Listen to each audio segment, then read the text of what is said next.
Gilasap na ko ang mga kasakit sa madaldahon ning lukay. Wala jud ko'y pahuway, nakulit ang wayon na nakahadlok. Lisod hunaon,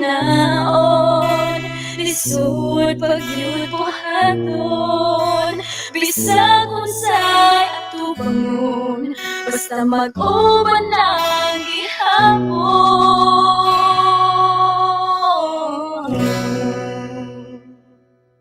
Unta kauban ta sa kasakit o sa kabait, taliwa sa kalisod.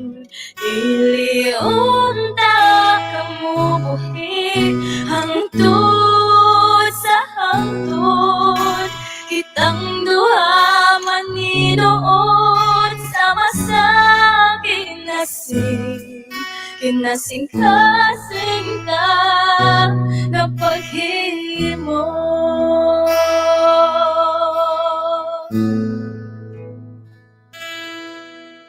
Unta magahiusa ang nagkibiso nga guma, tungan nga natong kamon, mangalay sa laon. Unta magahiusa ang nagkibiso nga guma, puno na po ang kinasing malugas sa pagkandoy. Lisod na hunaon, lisod pagyud buhaton, bisag unsay atugon, basta mag-uban lang gihapon.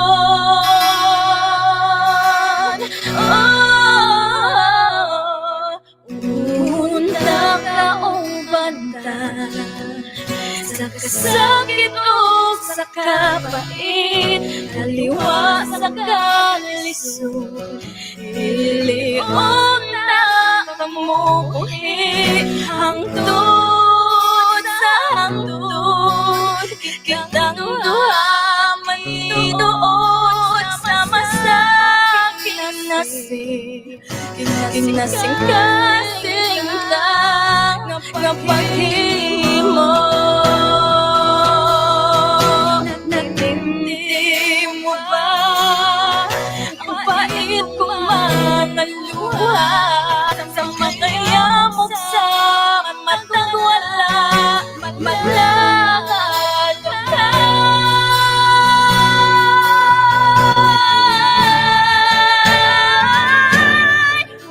Unta kaubata sa kasakit o sa kapangit, taliwa sa kalisod. Ilihan na kamubuhi hangtod sa hangtod, kitang duha maninuod sama sa kinasing ka ng paghimo. Sama sa kinasing ka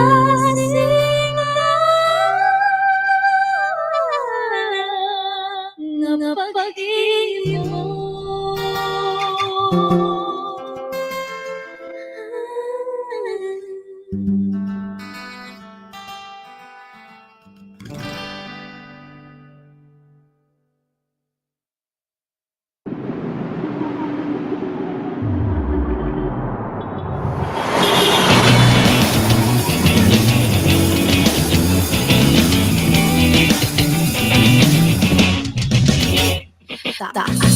ang adlaw ay pamahaw, ang batang lulon nga si Islaw. Way sudang baso sa sinsilyo, wapay ni hagbong bisan piso. Si Islaw nagtanaw sa restaurant, mga customer daghag sudan. Samtang si Islaw, laway gitulon, ang uban gisikan ang gikaon. Inyang bayaning silyong kilab, malipay baka siyang makakita. Mga pamilyang sa dalan ramang higda, bisag tugnaw, uwan unos o bahay. Kaniyato'y mga bayaning nagkahiusap at alsa, pagpalayan ka mga kasila, pero karoon ang kaaway na pero lahi na sa mga blangkong mata sa mga bata makita. Batang kulon, batang kulon. Si Islaw 12 anyos na di makabasa, isa grade 1, wala yung ka-eskwela. Si Islaw sama sa ubang mga bata, nagdamgo unta ug hayang nga ugma. Wala pa ko'y pamahaw, wala ko'y paningundok, pila nang ikaadlaw, kuya palihog ko tabang. Gutom na dyan kaayo, pangayo ra ko kay di ko mohimok di maayo, bisa kung sa nga trabaho. Ako nang buhaton matagaan, ragamay nga hayag akong taong maon, yung nga liman ang kilabuhi, inaanglan ni dawaton, padayon. Di mo wagtangan ng paglaong, tamang sa gobyerno mo lang tingnan mo ang buhot, kita na yung nilipot, manikano mo baro, di ganaan mo ipis silang pitahan, ang magamo at agla na donasyon. Wala na tayo, di balasi ang balaot, at lagi mo matanawin sa pay walay balay. Maopay pahawaon, wala na ko'y mali mo inga niya kalibutan. Mutabang sa istorya pero walay kalibutan. Batang kulon,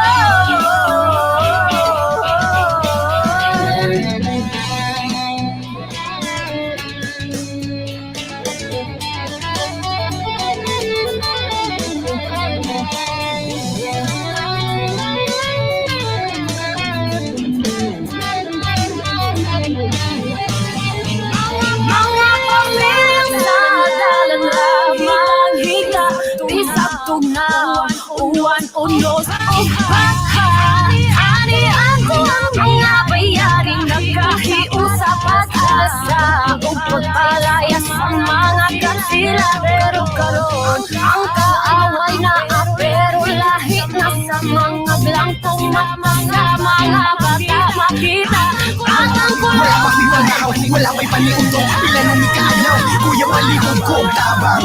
Gutom na dyan kaayo, mga yurlok na di ka mohimok di maayo, bisa kung sa nga trabaho. Ako nang buhaton matagaan, ragamay nga hayag akong taong maon, yung nga liman ang kilabuhi, inaanglan ni dawaton, padayon. Di mo wagtangan ng paglaong.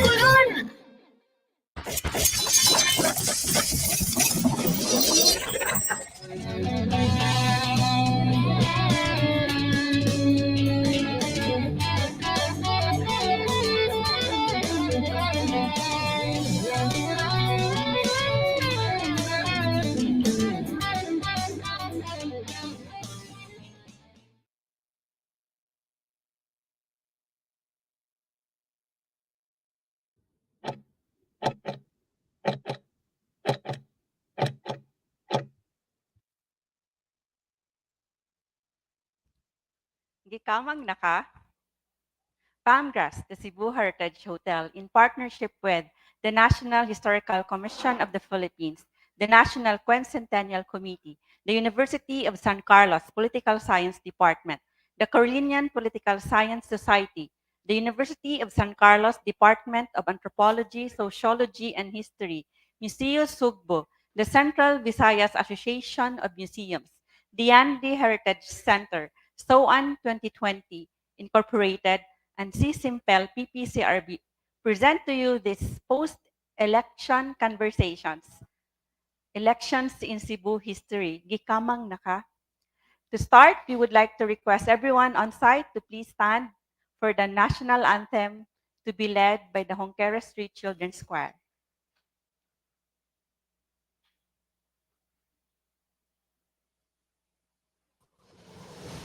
We Cebuanos aspire to be worthy in following the path taken by our heroes in their fearless fight for a land whose sun and stars forever shine for justice, whose loving embrace is everyone's paradise. We strive to become a people who love our motherland in our every breath and with every drop of our blood, sweat, and tears.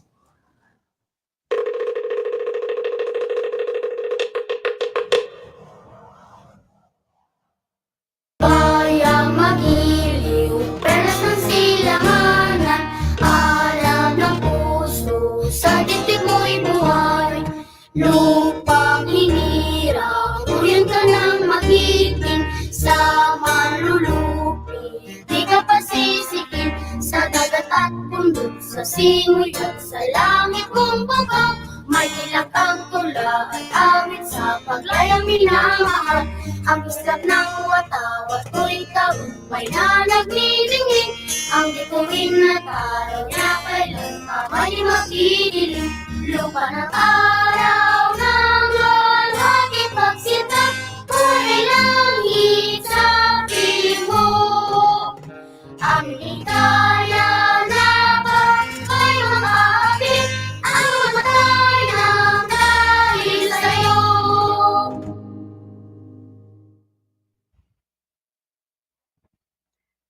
Daghang salamat for that performance by the 𝗪𝗂𝗃 Street Children's Choir. So this is that performance by the 𝗪𝗂𝗃 Street Children's Choir is one of the activities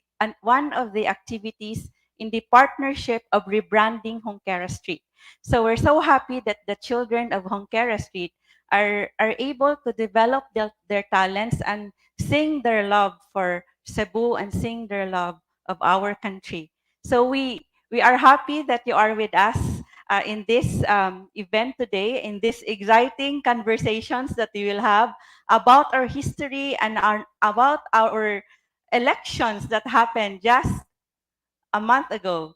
So we would be having exciting, fun, and enlightening, incisive conversations about this, about the elections, about how we choose our leaders, and we are going to trace how our ancestors were able also to trace. I mean, our ancestors were also how did they choose their leaders? So, and of course, we will answer the question. Gikamang na ba ka? Gikamang na mo? Nakamangan na mo? Or nangamang mo? Magpakamang pa kuno sila. So thank you for those watching online. So we have students from the University of San Jose Recoletos. Thank you for watching. Thank you for typing your names as you watch this event. We also have Sobi Wing from the Visayan Culture page. He is based in Canada, and he says, "Maayong adlaw, watching from Vancouver, Canada, the unsurrendered ancestral lands of the Coast Salish indigenous people of the Musqueam, Squamish, and I can't pronounce nations." So daghang salamat to everyone online, to the historian also, from history professor from the UP Los Baños, Ruben Asuncion, who is in Luzon right now, but has a but is Cebuano at heart. And also, of course, Ian Alfonso of the NQC and HCP, and Diego Salvador. Thank you for joining us. And we have also the teachers from Dept, Taguig, and Pateros. Thank you for joining us and joining these exciting conversations about elections in Cebu history. If Gikamang na ba mo? How do you say that in Tagalog? Ginapang ka na ba? Gumapang ka ba? Or ginapang ka na ba? In English, it's very hard to say it in English. Did someone crawl? How do we say it in English? Sobi. How do we say that? So Sobi is based in Canada. He is an advocate for Visayan culture. So how do you say gikamang na ka? So we always see these words. And we also saw this on posts on the Facebook pages, in Facebook accounts, who would say, last night, like, so the elections were on May 9, 2022, and the night before that, so supposedly people would post that, I was really waiting and waiting last night for someone nga mukamang nako. Wa gyud ni kamang nako. Usala pag in English like gikamang. So we said that kamang is an Bisaya idiom that means um, the act of political parties doing secret campaigns in voters' houses. So of course, you would ask, we are so happy that with us today are the two major political parties in the 2022 elections, and this has happened for the first time. Congratulations to our political parties that are here today. So we have from the BBM campaign group, and we also have from the Cebu Robredo People's Council. And also, we will introduce to you our panelists in a while. So we have celebrations this month. So this month, June, is also the Pride Month. So we have, as in celebration of the Pride Month, when you come to Palmgrass, or when you avail of our meals at Palmgrass, you would be able to get a free rainbow cupcake in celebration. And then of course you get the free cupcake if you would answer in that post at Palmgrass that says, girespeto na ako ang 𝗂𝗶𝗵𝗎++, tungod kay, so I respect the LGBTQ because if you comment on that post at Palmgrass page, you will get a free rainbow cupcake. So we celebrate this month with the LGBTQIA+. And then, of course, also, this last June 12, we are celebrating the 124 years of the Philippine independence. And tomorrow, there are so many celebrations tomorrow. Tomorrow is the 161st birthday of hero Dr. Jose Rizal. And incidentally, also, on that day, it is in the book. I was not able to bring the book. So we have, Palmgrass has published a book on Leon Quilat by 𝗚𝗎𝗆. And Gregorio Abellana, one of the writers he was also a Katipunero, or a Manggugubot, who joined the revolution in Cebu. He mentioned that June 19, 1897 was the founding of the first Manggugubot chapter group, a Manggugubot group in San Nicolas in Cebu. So they formed the first Katipunan chapter on June 19, 1897. And that would also be tomorrow, incidentally, on Jose Rizal's birthday. And of course, did you know that Jose Rizal also visited Cebu City and San Nicolas? So, and then also tomorrow is also a day of the love of our lives, our fathers. It is the Father's Day, and of course, the day of those the father figures, those who stand as fathers for the children, even with no father around. So we have so many celebrations, and of course, we would be celebrating this tomorrow. And of course, Palmgrass, as a way of celebration, it has also events tomorrow, like a contest for the fathers, right? For the best tambag, or the best advice of your father. So that the deadline is today. Is it today? So, and as a celebration also, we have also rooms for heroes with food for heroes, treats for father, and Father's Day room and dinner treat for Bayani Katay, Imo na Putay. So this is your day, Tatay.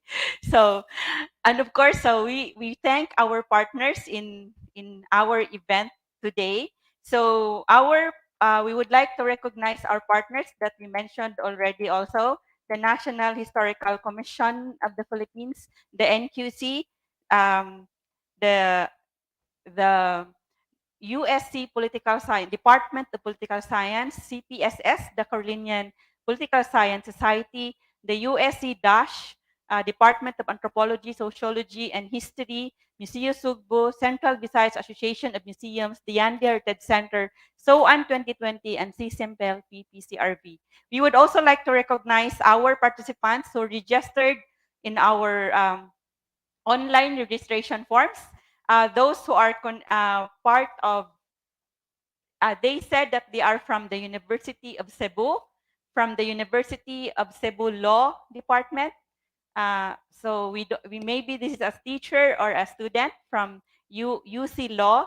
We have also participants from the Cebu Normal University, from the Cebu Technological University, University of San Jose Recoletos, from Talisay City College, 𝗂𝗏𝗷𝗲𝗶 Law Office, and of course we have SOBI Wing from the 𝗪𝗏𝗷𝗲 organization. We have the 𝗪𝗶𝗹𝗆 from the Dept 𝗪𝗶𝗆𝗃𝗃 So thank you for being with us. And also we have here with us on site, we have from the USC Museum, we have also from the Robredo People's Council, our panelist, USC CCIMPEL. We have from the FLAG, DOT, Department of Tourism Tour Guide. We have also from BBM Region 7.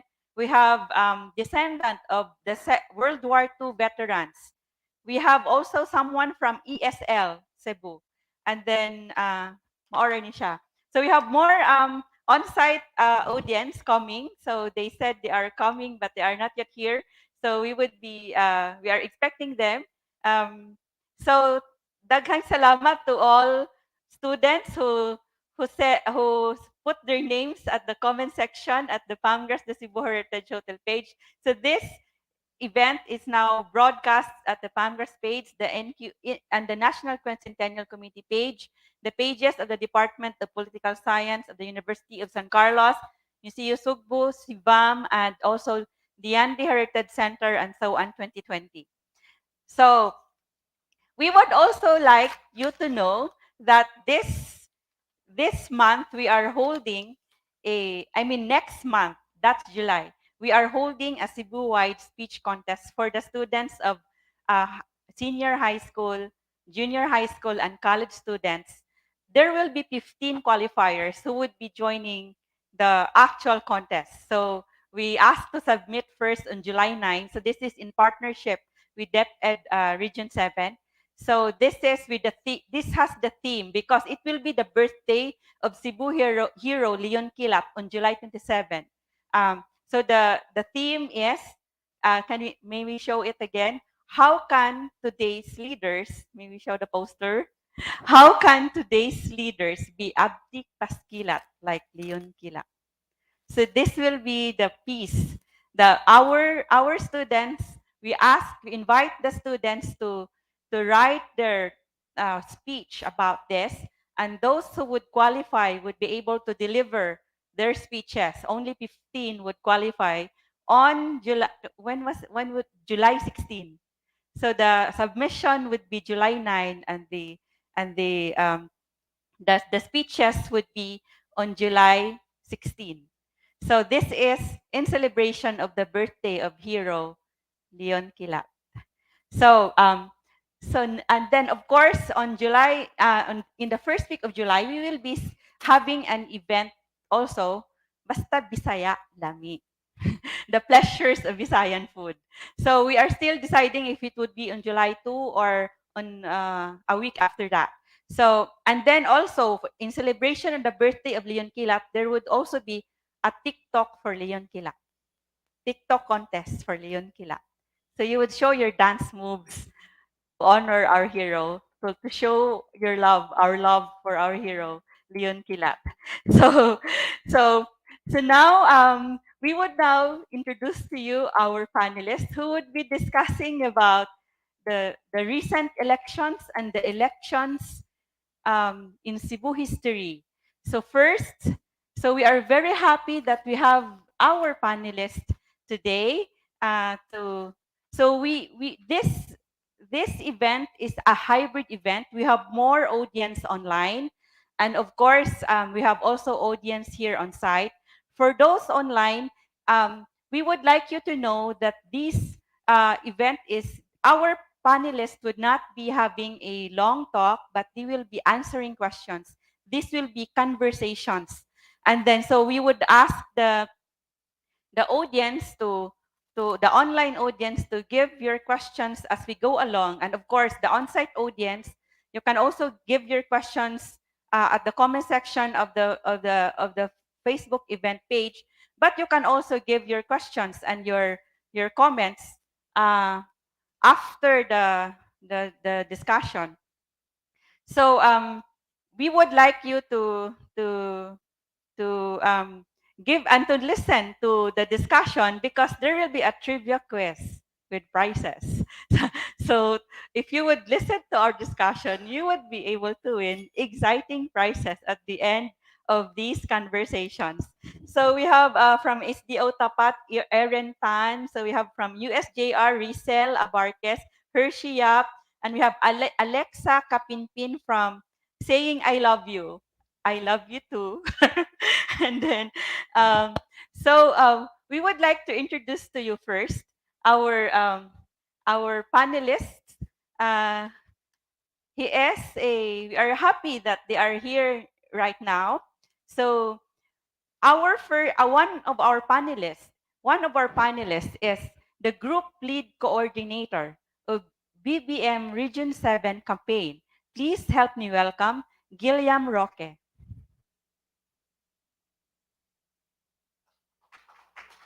Hello. Thank you for having me here.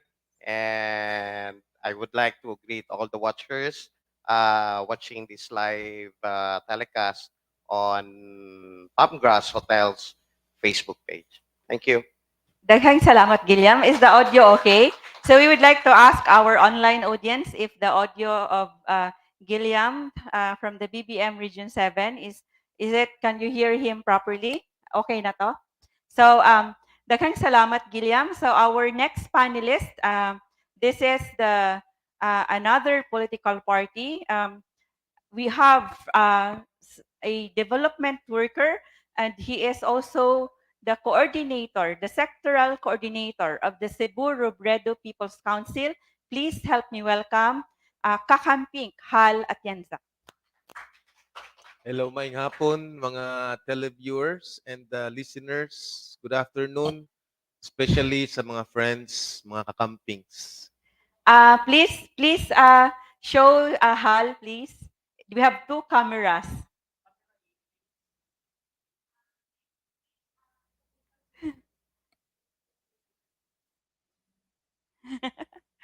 So again, so please, we would like to have Hal.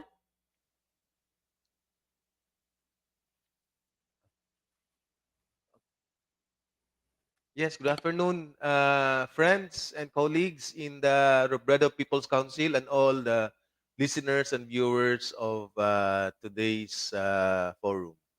Daghang salamat, Hal. Next, we have to help us trace the history, the politics throughout Cebu history.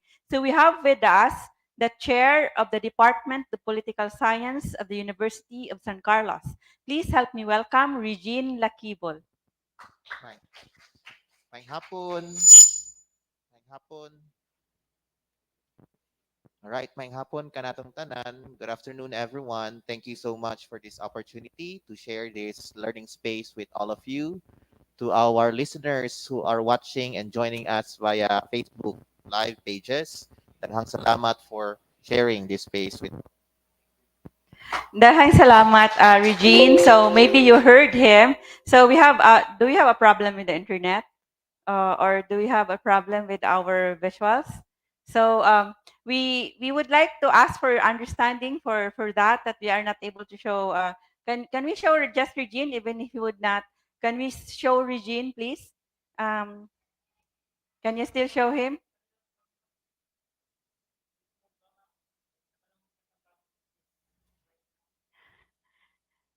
So so now we would like to introduce to you our can we show already Regine, please, so that our audience would be able to see him.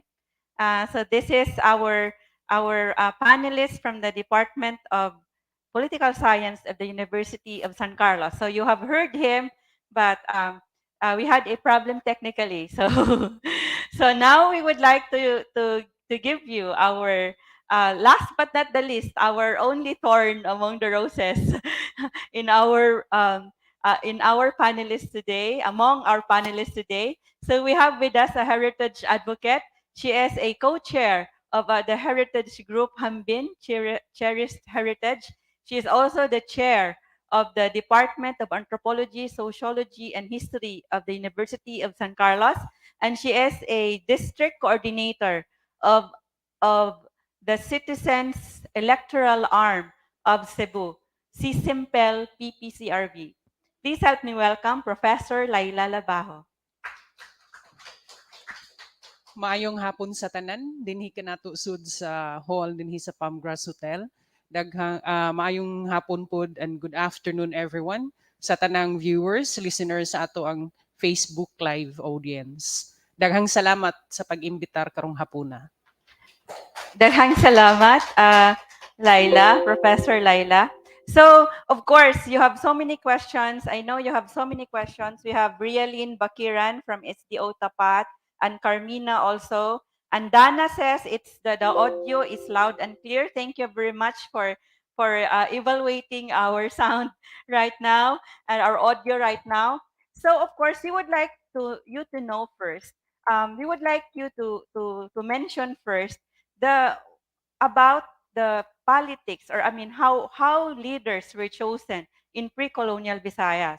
So this we have actually talked with historian, a Visayas historian, Dr. Rolando Burinaga yesterday. He is the author of this book on deciphering ancient writing and language, Surat Binisaya, and this is available at Palmgrass Basahanan, Palmgrass the Cebu Heritage Hotel Basahanan. So Dr. Rolando Burinaga, who has also studied very well Father Francisco Alcina, he is a Spanish missionary, a Franciscan missionary who wrote about his observations when they came here in the Visayas in the early part of the Spanish occupation of in Cebu and other parts of the Visayas. The early part of the Spanish colonization in our islands. And I also reviewed the translation by Father Kovak of the Father Alcina document. And Father Alcina said, and I would like to quote Dr. Rolando Burinaga, who said that the leaders before the Spaniards came in the Gamuro. So our communities, the Gamuro is larger than what they said barangay. It's termed Gamuro. It is the Gamuros were the Visayan domains of the Dato. It's more like a district. It's larger than a barangay. And the leader is a Dato. So and there was also in Cebu in 1521, we know it's Raha Humabon. He was also the leader of chiefdoms of different Gamuro. And so the the the pre-colonial Dato was usually his possession was inherited. But the one who would be chosen to be the Dato is the one who has the capability to defend the tribe and engage them in slave raiding wars. And also, there were also provisions for new Gamuro. So even if your parents or you are not a descendant of a Dato, you can be a Dato. If you have many followers, that um, you would form the new followers. You would form a new territory where you become a Dato. But the main attraction would be the capacity of the Dato to lead wars or to defend the community. So we interviewed an anthropology graduate of Xavier University Ateneo de Cagayan who has immersed. He was our panelist, a resource person on the practices of the courtship practices of tribes in Mindanao. So JC Salon of the City Museum of Cagayan de Oro also shared with us that the tribes right now, because according to our historians and anthropologists, we would be able to know the way of life of our ancestors by looking at the practices right now of the tribes, especially in Mindanao and other parts in our archipelago. And according to J.C. Salon, in the tribes where he immersed in Mindanao, in Bukidnon, for example, the dato was chosen by the council of the elders and the rest of the people in the community. So they are not, it's not inherited. So someone, they would choose the leader. The dato is someone. They would choose a dato or a leader. They would choose someone who is fully aware of the situation of the community, someone who knows the people very well, and someone who has faced difficult or even fatal or deadly life and death situations, and he is able to solve, he or she is able to solve the problems of the community. So that's how dato or the leaders in tribes are chosen. So do you do you already have questions, everyone, at the at our page? So there is no question yet. So we would go and we would now ask the first question to our panelists. So we would like to remind you that if you would like to give your question or your comment, you can indicate it at the comment section of our Facebook Live event. So we have this first question to our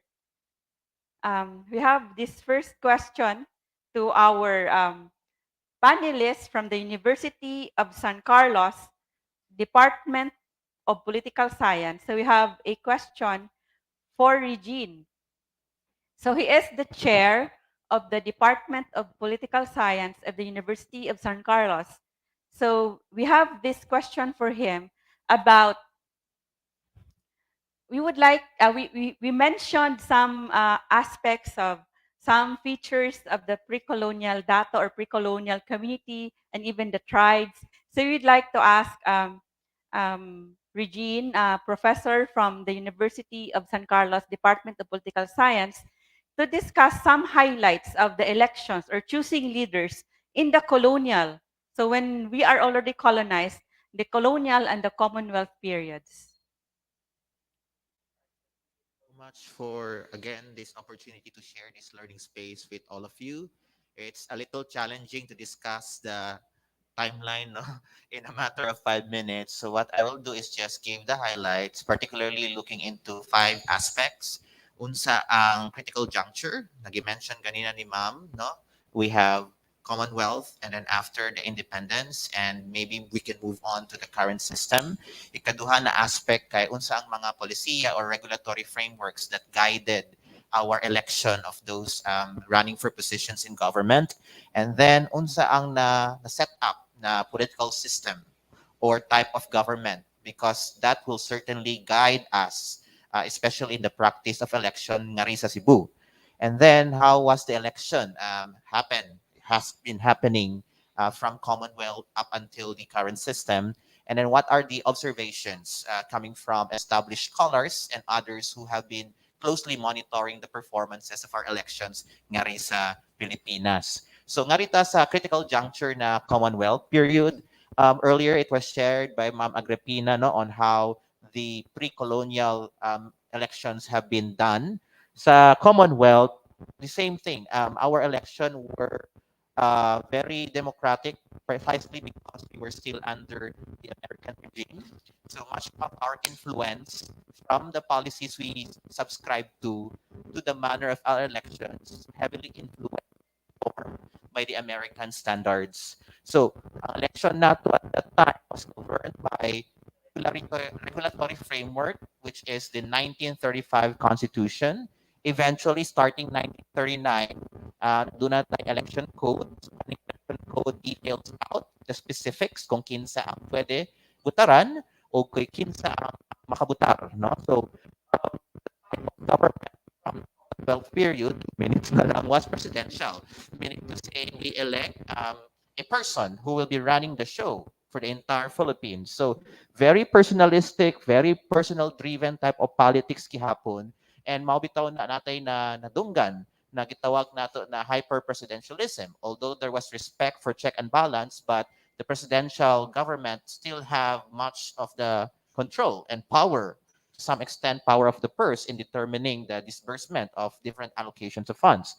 Unicameral ta, meaning to say ang ato ang legislative department or kongreso sa Commonwealth period is just one chamber, no? Sa karon, gina-elect nato duha ka chambers, the senators and the members of the lower house or House of Representatives. But during the Commonwealth period, it was unicameral. But starting 1940 onwards, we transitioned to bicameral National Assembly. But still, ang ato ang election is based on plurality system. Kung kinsa to ang naay daghang votes, eventually that person or candidate gets to win. What are the requirements for you to be able to run for government, for president at that time? As long as you have the required minimum requirement for residency, as long as you're able to read and write, as long as you have met the minimum 40 years of age for president, then you'll be able to have the chance to be elected in power. Pero ang observation, even from Commonwealth, even after the independence period, 1 minute na lang, very much patronage-driven ng ato ang system of government nga rin sa Pilipinas. Patronage in a sense that there is a controlling force, a personality that can make or break the conduct of elections. He can help determine the course of action sa mga election campaign. Probably he or she has the resources, could be manpower or monetary resources. And it was observed also by many scholars that landed elites really played a very critical role during elections in the Commonwealth period and even up until the current system. But what is very material that we have to put in mind during the Commonwealth period is the disbursement of the centers of power ngadto sa varying degrees of local government. So adunay mga different pockets of local autonomy visible in areas that includes also Cebu. Siguro ang pinaka-highlight is the contribution of Cebu, since we're talking here of Cebu's contribution to national politics. And I think that could be documented to the election of Sergio Osmeña as vice president, ascending to power in 1944 to become the president when the president at that time died. So I think kana siya ma'am at time's up na ko. Stop. But I wish I can share more and later on I can add up to that. Yes, actually, we would be asking more questions for you, Regine. So, in a while, so I guess our audience would also like to give their questions. So we ask our online audience to give your questions as we go along. The on-site audience, unfortunately, can give their questions after the questions from me are all answered. So we would also like to recall during the Spanish colonial period that, of course, Professor Dr. Rolando Burinaga has his page where he discusses the dato class and also those who collaborated with the Spanish encomenderos in the Spanish colonial period. Those who led the revolt, like the dato who led the revolt, so like Bangka was his lineage was exterminated in Leyte. But also we would know from from 𝗛𝗔𝗄𝗎, A Short History of Cebu, that during the Spanish colonial period, it was during that time because di ba, we have heard from Professor Regine from University of San Carlos that the landed elite would have a large chance during the American period of winning the elections. But during the time of before the Spaniards came, there was no private ownership of land. There was much during the Spanish colonial period. There was protests and rebellion from the people in Cebu, especially in Talisay, when the Spaniards started privatizing the lands from those dato who would sell it. So the Spaniards started encouraging the dato to sell, make the lands as private properties. So there was actually rebellion the Talisaynons actually they really went after the Spaniards who encouraged the privatization of land, because before the Spaniards came, the pre-colonial community, there was no stealing. If you would steal during the pre-colonial times in the Visayas, you would become a slave, and then you would be an outcast in the society. And then according also to, that's from Father Francisco Alsina, and also according to Judicious C, they were used to, they have their wealth, their bahandi, or their jewelries. They have gold jewelry. So right now, you can see me wearing a replica of pre-colonial jewelry made by a heritage advocate, Ferdinand Azcaraga. So this is from brass sheets and gold plated, because before the Spaniards came, the natives were clad in gold from head to toe. They had so much gold at the time. They would exchange goods with gold. So their wealth was measured by how much gold they have, and also by their gongs and other things. They did not own lands. So it was communal. The land was communal. So when the Spaniards came, like Legazpi, so during Legazpi's time in 1565, they would steal the gold from the graves of the ancestors of the Cebuanos. The Cebuanos were so angry. They would dig up the graves to get the gold of the dead ancestors. And ancestors were like gods. They were anitos they were gods. They were very sacred for us. They were so angry. They did not let the Spaniards eat. They starved the Spaniards. So that's their way of rebelling against the Spaniards. So of course, according to Professor Dr. Rolando Bernaga, Visayas historian, those who cooperated and who conspired and who worked with the natives who were formerly slaves, Hayahay, the Hayahay slaves who who who collaborated with the Spaniards now became the leaders of the community. They became the dato, or the wealthy. They had favors from the Spaniards because they conspired with the Spaniards who occupied our lands. So that's during the colonial period. The leaders became those who were who were who collaborated with the colonizers.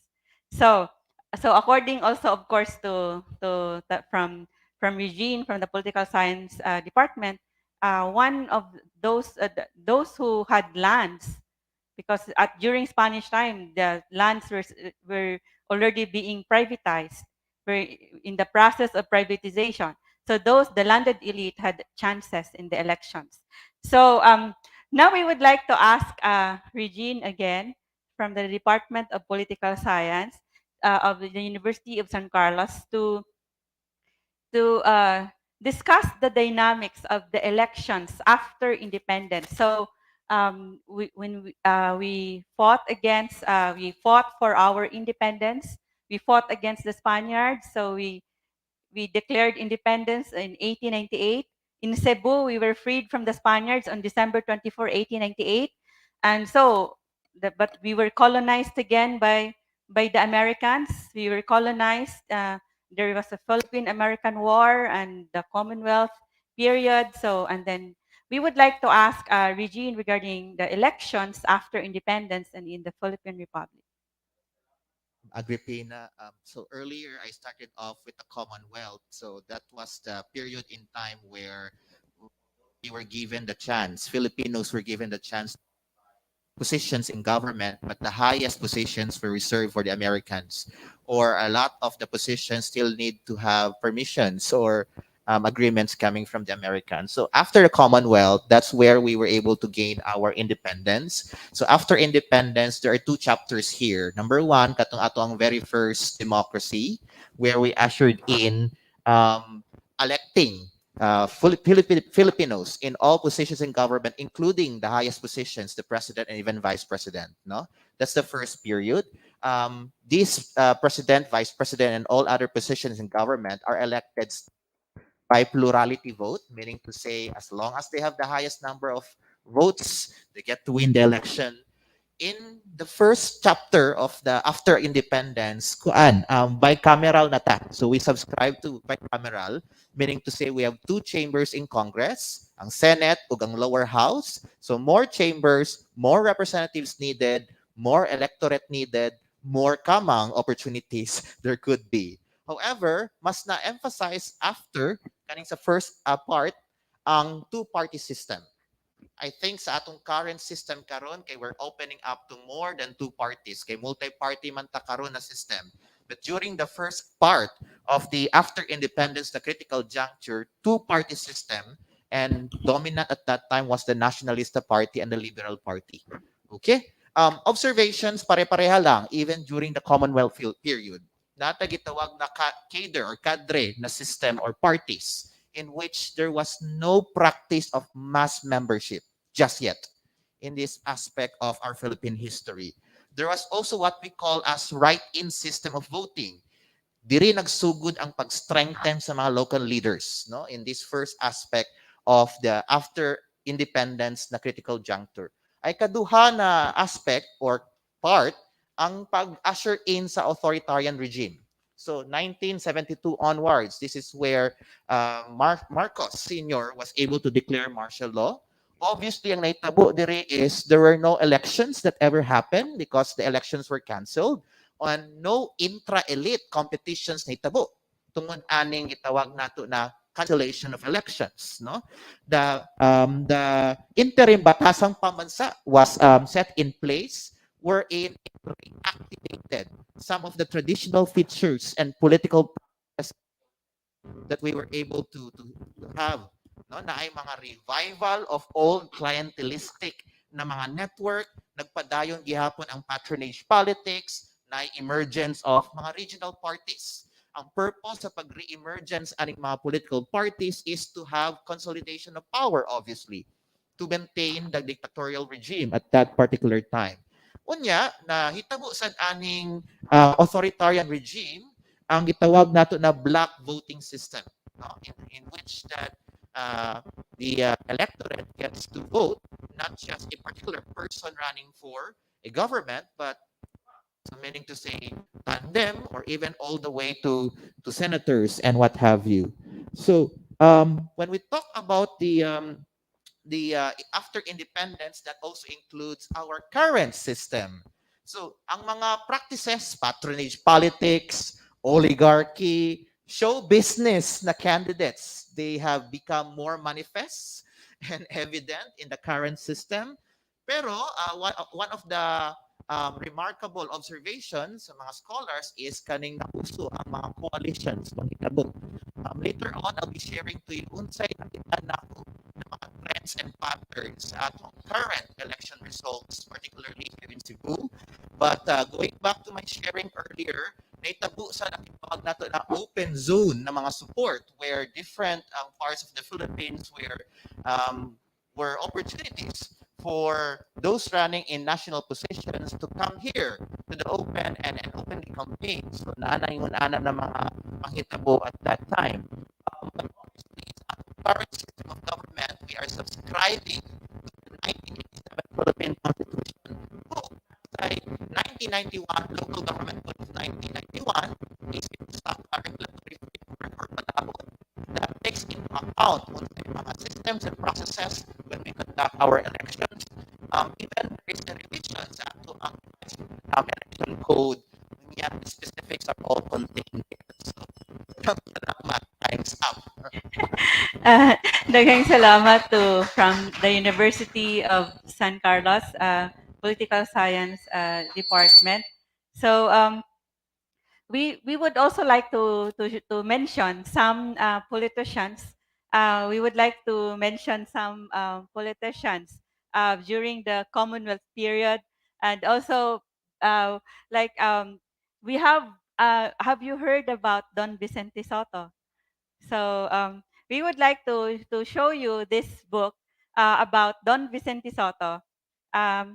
So this is written by the author of this was the late Clarence Paul Waminal. And then it mentions about him joining the elections, and he also fought for press freedom. And of course, Don Vicente Soto wrote plays and directed plays for the Teatro Jonquera, the first theater in Cebu.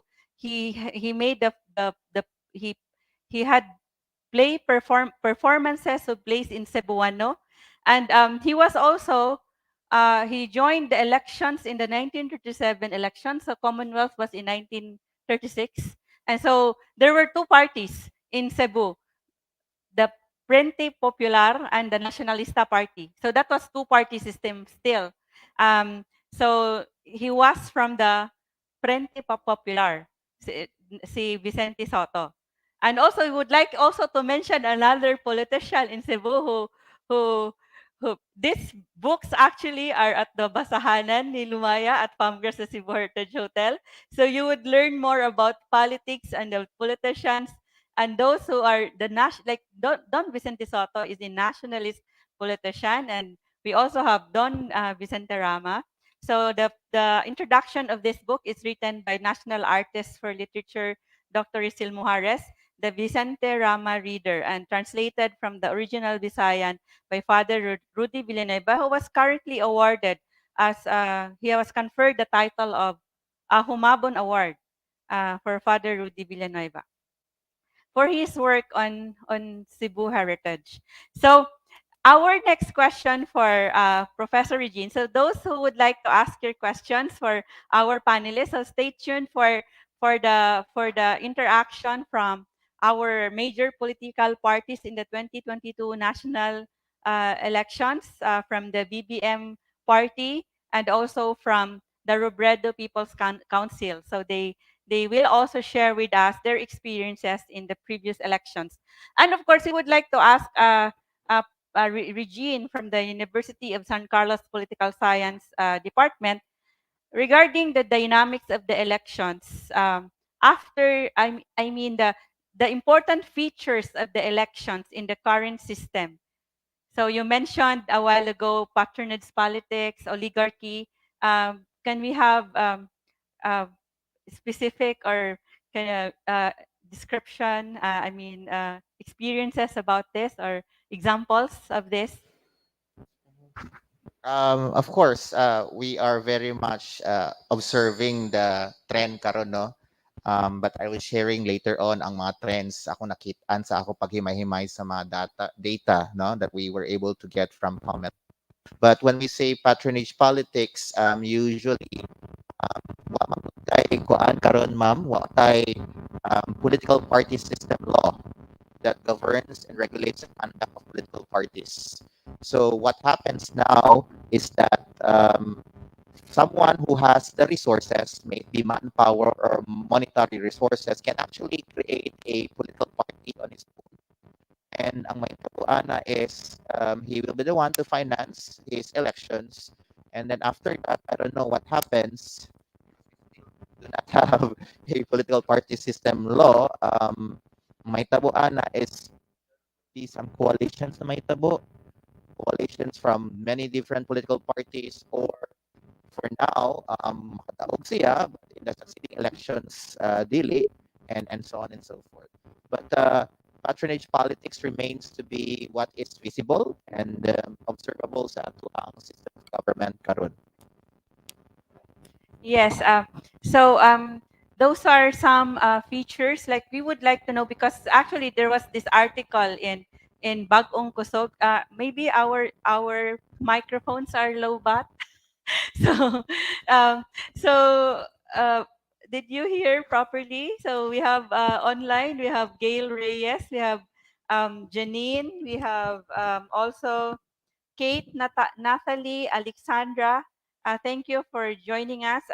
Phoebe Kate Aguay from SDO Tapat.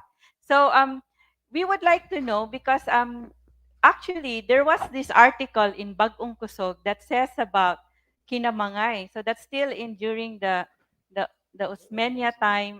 So in the 1940s or 50s, was it 40s? So Kinamangay was already Dunay Gikamang. It's in the Bagong Kusog headline or a news story about Kamang Kamang during election. So we would like to ask that to Regine, Professor Regine, regarding this. What is this part really of the election process or the system in the Philippine politics? There is no law that legitimizes that. Or maybe we can call that as a strategy, because Filipinos are very personal in the way they vote. And so the more that the candidates get nearer to them and nurtures the relationship with them, the more that they're able to remember that candidate or politician. So na a personal touch. I would like to believe that kaning mga last minute strategy of going near to to the electorate is one way of showing how they care, how they support, no, and touching on the personal level sa mga electorate. So, are we? Is there any violations on that? Of course, our election code is outlining the do's and don'ts, no. Of course, kung naatay makita na vote buying and vote selling, that is against the law. But ang problem ang good-ana is that even if there are personal encounters of vote buying and vote selling, wa manggoy mo reklamo. So if in our system of government, judicial system, kung walay mo reklamo, walay kaso na can formally be filed in court, and so the case cannot proceed. There are a number of incidences of vote buying and vote selling, but cases have not yet been fully go to the extent na daghang ang mga priso due to vote buying and vote selling. Pag well, ang operational definition sa kinamangay, I was asking Ma'am Laila earlier, how do we operationally define kinamangay? If it means intensifying the effort to win the favor of the electorate, then that usually happens in the last few hours before the actual election. For as long as they don't violate the election code, vote buying, vote selling, and all others, then I don't see any problem with last minute show of support, last minute activities done if it means gaining the favor, no, of the electorate. So, bantayan nato if naka-violate ba sa balaod, bantayan nato kung aduna ba yung mga ebidensya na and more importantly, kung adunay willing and able to actually file cases so that these cases can proceed into full-blown cases in law, ma-settled siya sa korte. So ang challenge yun diri Ma'am Agripina is kung naabay mo file a case ug naabay willing to go through the risk kay basin bantayan kung no if mo abot na sa full-blown na case and what have you. Okay. Daghang salamat, Professor Regine. So now we would like to ask our professor also from the Department of Anthropology, Sociology, and History of the University of San Carlos, and she is also with the Citizens Electoral Arm from CCIMPEL. She is a district coordinator. We would like to ask Professor Laila regarding why and how these electoral citizens arms were formed. For example, in Cebu. So, Okay, mayong hapon sa tanan. Good afternoon once again. Ang CCIMPEL, una sa tanan, ang CCIMPEL ang meaning sa CCIMPEL is Cebu Citizens Involvement and Maturation for People's Empowerment and Liberation. Ang CCIMPEL mao political arm of the Archdiocese of Cebu. Namugna ni siya ni adtong December 14, 1991. Ang pioneers sa CCIMPEL were active doers also of the 1986 EDSA revolution. And then after that, ilahang nakita nga there is the need for political education to continue not only in the Archdiocese of Cebu. Kaya kung maingon sa 𝗙𝗶PCRV or the Parish Pastoral Council for Responsible Voting, 1991 sad sila nag-form dito sa Manila. So at present, ang PPCRV is ang national, especially during elections, sila ay nagkupot as electoral arm of the COMELEC sa national. Here in Cebu, wala tayo specific PPCRV chapter because we have the CCIMPEL for 30 years now. I've been a volunteer core group member for 23 years, and I've been assigned to Bantayan Island and lately for the past two elections in District 2, Ecclesiastical District of Cebu. So we give political educations before, during, and after elections. Mas daghan mig buhaton basta na ay midterm ug national elections, because we are training our volunteers to watch during elections. No, so sugod yun na sa way back mga years ago, nakaabot pag yung kuan ng manual nga counting, and it was really very risky ug mas kapoy to siya bantayan kay dugay kaayo maghuman. When we started automation in 2010, the more we trained our volunteers also for automation. No, so good yun na sa pagbantay sa final testing and selling, hinatdanay sa mga paraphernalias to every municipalities. So we are partners of COMELEC. So for 30 years, amo sa ang giampingan ug maayo ang pagsalig sa COMELEC. Nga ang CCIMPEL-PPCRV is the electoral political arm of the Archdiocese of Cebu. So during elections, ang mga volunteers na ana sa kanang mga presinto, sugod pala gyud na very early in the morning ug hantod gyud na maghuman ang transmission. So kanisang CCIMPEL is a political arm sa Archdiocese sa Cebu. Agi ni siya tubag sa Plenary Council of the Philippines 2 or PCP2, wherein there na ay tawag for integral evangelization in the Archdiocese of Cebu ug throughout sa Philippines. So we provide opportunities for continuing political education sa ako nang giingon sa tibuok Archdiocese sa Cebu. So even ang mga island parishes amo ng mga pang-adtuon, and for political educations and paglihok panahon sa eleksyon. CCIMPEL also is providing forum for discernment and decision-making towards political transformation, and to organize and mobilize the volunteers towards participative citizenship and good governance. Although, of course, no, dili ni siya dali-dali nga makita na to ang political transformation, lisod. No? Sa Binisaya pa subidahon. Lisod siya kabuton, but then through the years, nakita po na mo nga naay transformation, political transformation in our volunteers, in even sa amo ang selves. So that's the nature and starting point of CCIMPEL, 1991 to present. So we celebrated our 30th year anniversary last year, December 14, 2021. So padung mis ika 31st nga anniversary na mo this coming December. So that's how we formed. So the year was it was formed on what year? 1991. 1991. So before that, what was the citizens arm in Cebu or in the country before CCIMPEL was formed? I think there was none, pero NAMFREL was already NAMFREL was already there. Yeah, I stand corrected. NAMFREL was already there as electoral partner of the COMELEC, kadtong snap election and all of those things.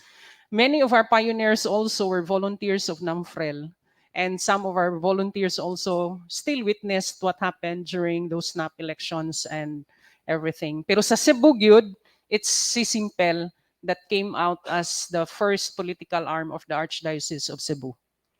So we would like to ask, what was the situation of the country or the province in Cebu? Why is there a need for a citizens arm? So is this important for honest, clean, and meaningful elections? Are citizens arms really necessary, or what was the situation that necessitated or that triggered, or that why was there a need to have citizens arms? Is COMELEC not just enough? COMELEC is non-partisan, and CCIMPEL is also non-partisan. So pinaka-simple nga kanang atong tan-awo no panahon sa election, the need for the COMELEC to have the non-partisan nga mobantay sa election. So like for example, as simple as in usa-usa ka presinto na ay watcher from the majority party, na watcher from the minority party, but there should be somebody, the non-partisan, who will stand in between them or stand firm and be objective in all the observations nga ilahang nakita sud sa presinto. So as simple as o kung naay need nga ipa-assist ang usa ka butante, the COMELEC is really banking on the CCIMPEL for being the non-partisan of as the political arm of every elections. And as I pointed out a while ago, this CCIMPEL and PPCRV at the start na mugna ni siya because this was inspired, lessons learned from the 1986 Philippine EDSA Revolution, starting from the martial law period, People Power Revolution, EDSA Revolution, and after that, there was really from the PCP2, the Plenary Council of the Philippines, nakita nga there's really the need for political education, aiming for political transformation. So again, as I've said, dili makabot ang political transformation, but we already started way back 1991 and even earlier. So it paved the way for making CCIMPEL, PPCRV also, as already there in the Philippines, not only during elections, but even before and after elections for political education. Daghang salamat, Professor Laila, for enlightening us about how CCIMPEL and other citizens' arms were formed, and also why is there a need for them. So there is a need to support the COMELEC to ensure that elections would be honest, clean, and meaningful. And of course, the education of the voters is very important. How to choose leaders. So I guess CCIMPEL and is NAMFREL still around? It's still and PPCRV. So they also have voters education and how to choose leaders, how to evaluate whom to vote. So now we are now going to the very exciting we are now going to the very exciting part. We are now going to have our major political parties, the contenders in the 2022 elections. First, we would like to ask our panelists from the BBM Region 7 regarding Hello? their participation and their campaign in the last elections. We would like to ask about the major factors. So this is for Guillaume Roque, the group lead coordinator of BBM Region 7. We would like to ask him about the major factors of BBM's electoral victory, specifically in Cebu. Oh, hi. Maayong hapon, maayong adlaw for all those Visayas, Cebuanos all over the world. And so basically the question was, what was the major factor for BBM's electoral victory in Cebu? So the major factors actually, we stand by somewhat of the marching orders from the national na because the other presidential candidate, ang style nila medyo harsh kayo, na murag pushy bitaw kayo to the BBM. Our strategy was to keep as is. Kalma manggani si BBM na atong kandidato, we should do the same. Even though we know na medyo sakit pod sa mga kuan katong mga supporters, the words that are being thrown to the BBM, to our candidate, but we just did what our candidate did, to stay as is, stay as calm, wag patulan. And that is one of the major factors. Aside from those na wala isukol bitaw sa mga kuan kanang pang-aasar from other camp was we did sorties. We did sorties. I think you can see on the video. These are videos particularly that shows ang among target na particular was dili diri sa syudad. Number one, kalungkutan. Number two, the kabutiran, as you can see on the video. And number three is the Muslim. Why these three? Because social media, that's already a saturated campaign market. There is a syudad, there is a Cebu City, and the nearby cities like Talisay, Mandaue, Lapu-Lapu City. Same also. Somewhat it's just like social media na it's saturated. So we choose, we gipilian na mo ang mga locations. That's why you can see from the start of the ABP or the audio visual presentation na we've been to Camotes, we've been to Bantayan Island, we've been to Aluginsan, we've been to Toledo, we've been to Pinamongan, and some other else. The basic reason was because we saw these are the locations, these are the venues that needs o kana bitong push to remind, because we heard na we are weak on certain areas there.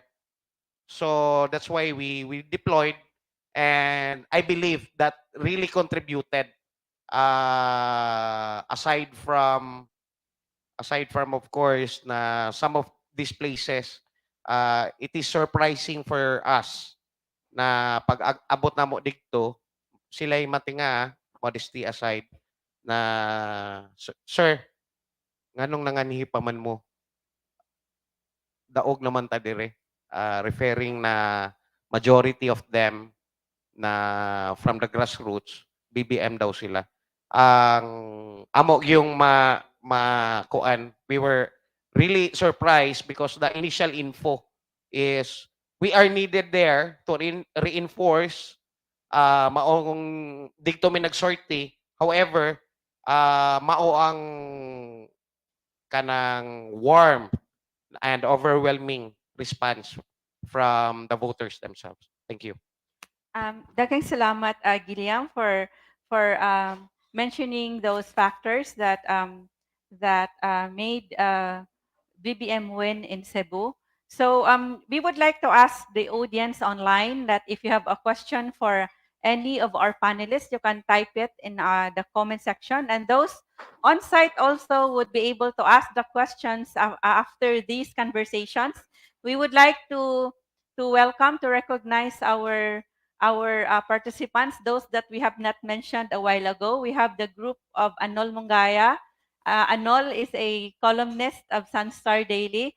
And also we have his other companions, those who have participated in elections or became part of campaigns in electoral campaigns in Cebu. We have Bahinting, Roy and Mike, and we have also Alberto Velez, and we have Ray. Daghang salamat for being with us. Daghang salamat also to those online, Jamaica from ISDO Tapat from Taguig and Pateros, Glyza from the University of San Jose Recoletos, Christian from Taguig and Pateros, Mariel from USJR, and Alexandra from USJR.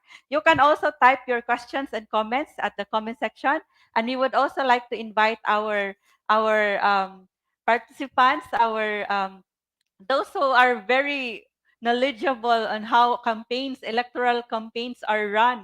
So we would invite you to give your comments and questions in a while after our questions for our panelists.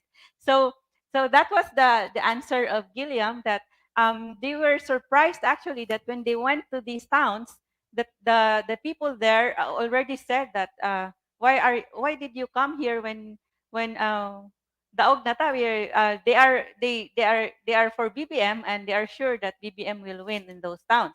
So so before they were able to go there, the people already know about BBM's campaign. So that's what Gilliam said. Of course, we will ask BBM Region 7 Gilliam later about what are the programs of BBM that appeal to the Cebuanos. Before that, we would like to ask the contending party from the Cebu People's Robredo People's Council, the 𝗏𝗏𝗏𝗏𝗏𝗏, regarding what were the unique features of your campaign, of the Robredo campaign.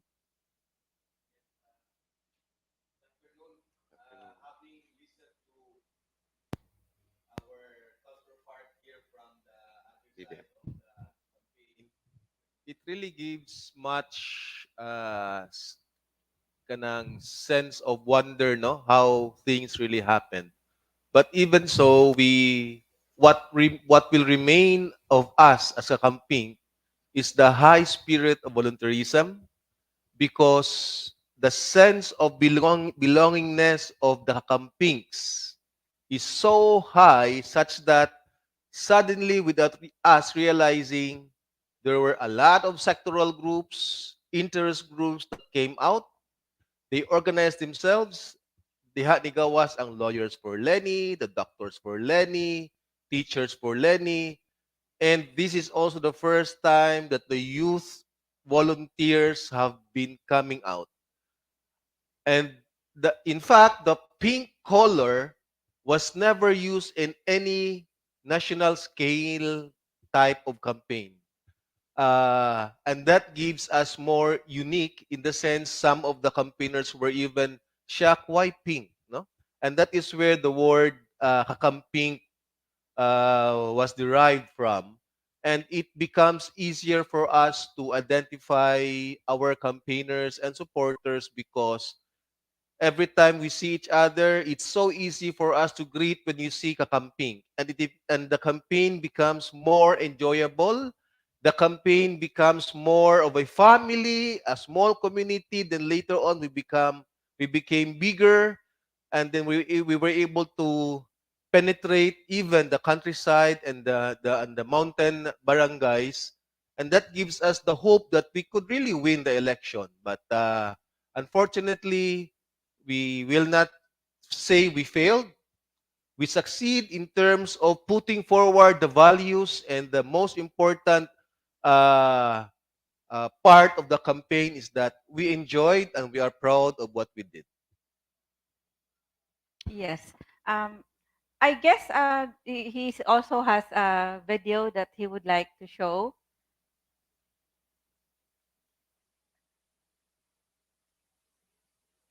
So may you discuss about this, Hal?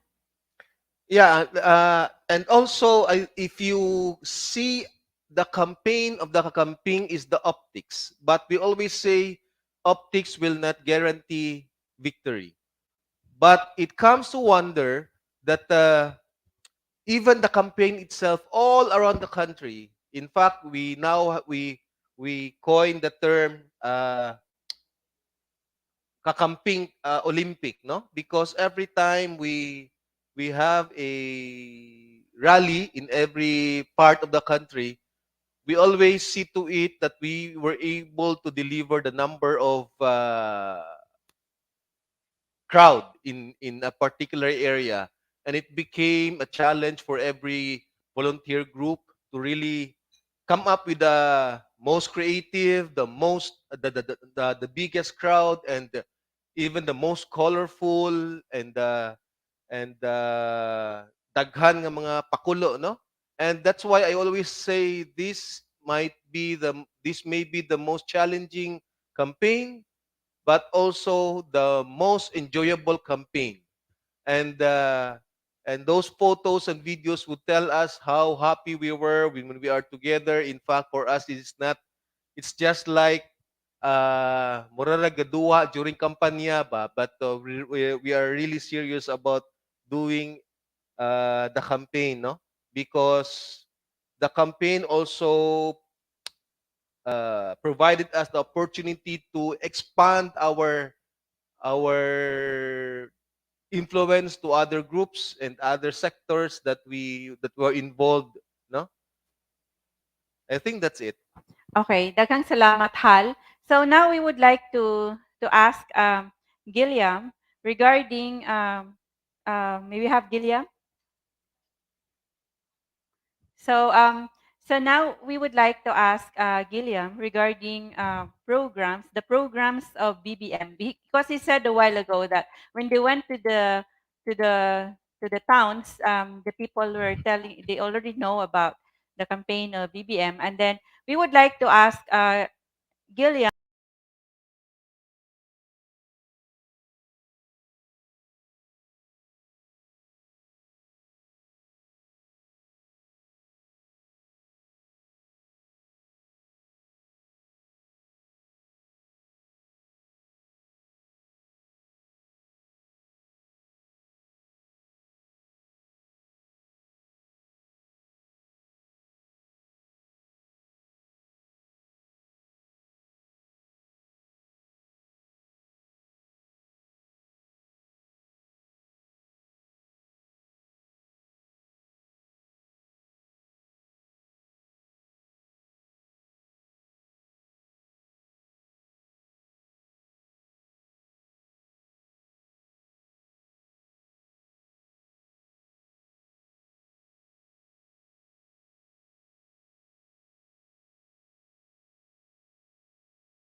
Halika na,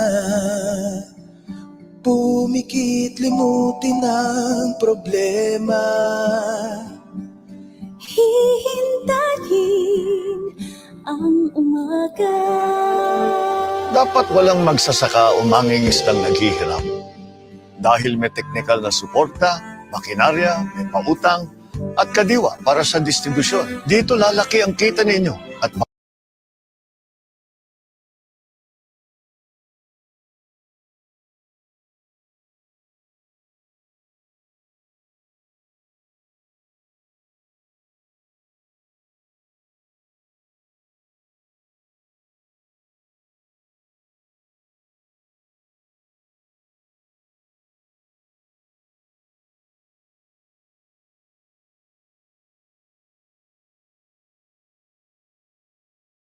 us to disseminate, if you can see on the AVP, to disseminate the platform. That's one thing during the election. If you can remember, dagan sa PICAS presidential candidate, magsigigyaw-yaw dito sa social media, kana si BBM, wa man ay plataforma. This AVP that is being shown to you has been there since sometime January, February. So, kung pag-abot sa programa na naka-appeal diri sa katawhan, it's there. Number 1, plataforma, healthcare. Number 2, jobs. From jobs to jobs, which is meaning to say yung job na inject padong sa trabaho, pagkaon, agrikultura, and then until now, which people are expecting, medyo lisod-lisod ni ang kanang 20 pesos na kilo sa bugas. I think Miss A, that is the programs that really naka-appeal or nakakuha sa atong mga katawhan. Thank you. Daghang salamat, Gilliam. For a while. Excuse excuse me. So there would be a time for actually the interaction from the audience. We will give. Which Okay. is? Actually.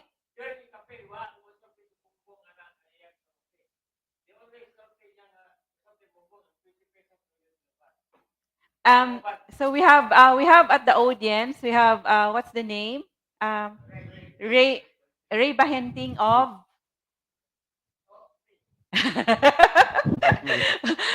huh? With the group of Anon Mungaya, they are also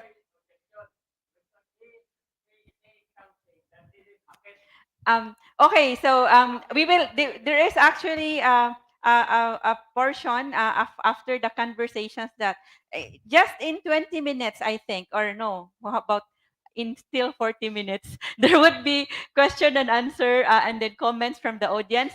And but those online can already give their question. So we have someone from the audience, Ray Bahinting, who interacted after Gilliam discussed that for him, for Ray Bahinting, the discussion of the programs of BBM did not happen, or BBM did not say those things, but only the BBM only mentioned his program 20 for the pesos. 20 pesos kilo of rice. So before we would like to ask Hal, can you comment on that briefly, Gilliam? So regarding Ray Bahinting's comment that BBM during the campaign did not mention his programs like what you said, jobs, agriculture, health. For Ray Bahinting, he only heard about the 20 peso kilo of rice program of BBM. What can you say about that, Gilliam? Okay. Me first. As I've said earlier, technical. Can you show again the ABP or the audiovisual presentation? That audiovisual presentation was there on the site of BBM, and this was distributed to the regional BBM HQs. Pwedeng ma-play balik? The video, Yes. Which the basically previous are the video. platforms of BBM. This was already posted as early as February. Okay, maybe it's The not. healthcare. It's okay that we would not. If you have a hard time, do you have a hard time? So and then just a few minutes because we've already I think shown it. it's already showing Yes. BBM platform.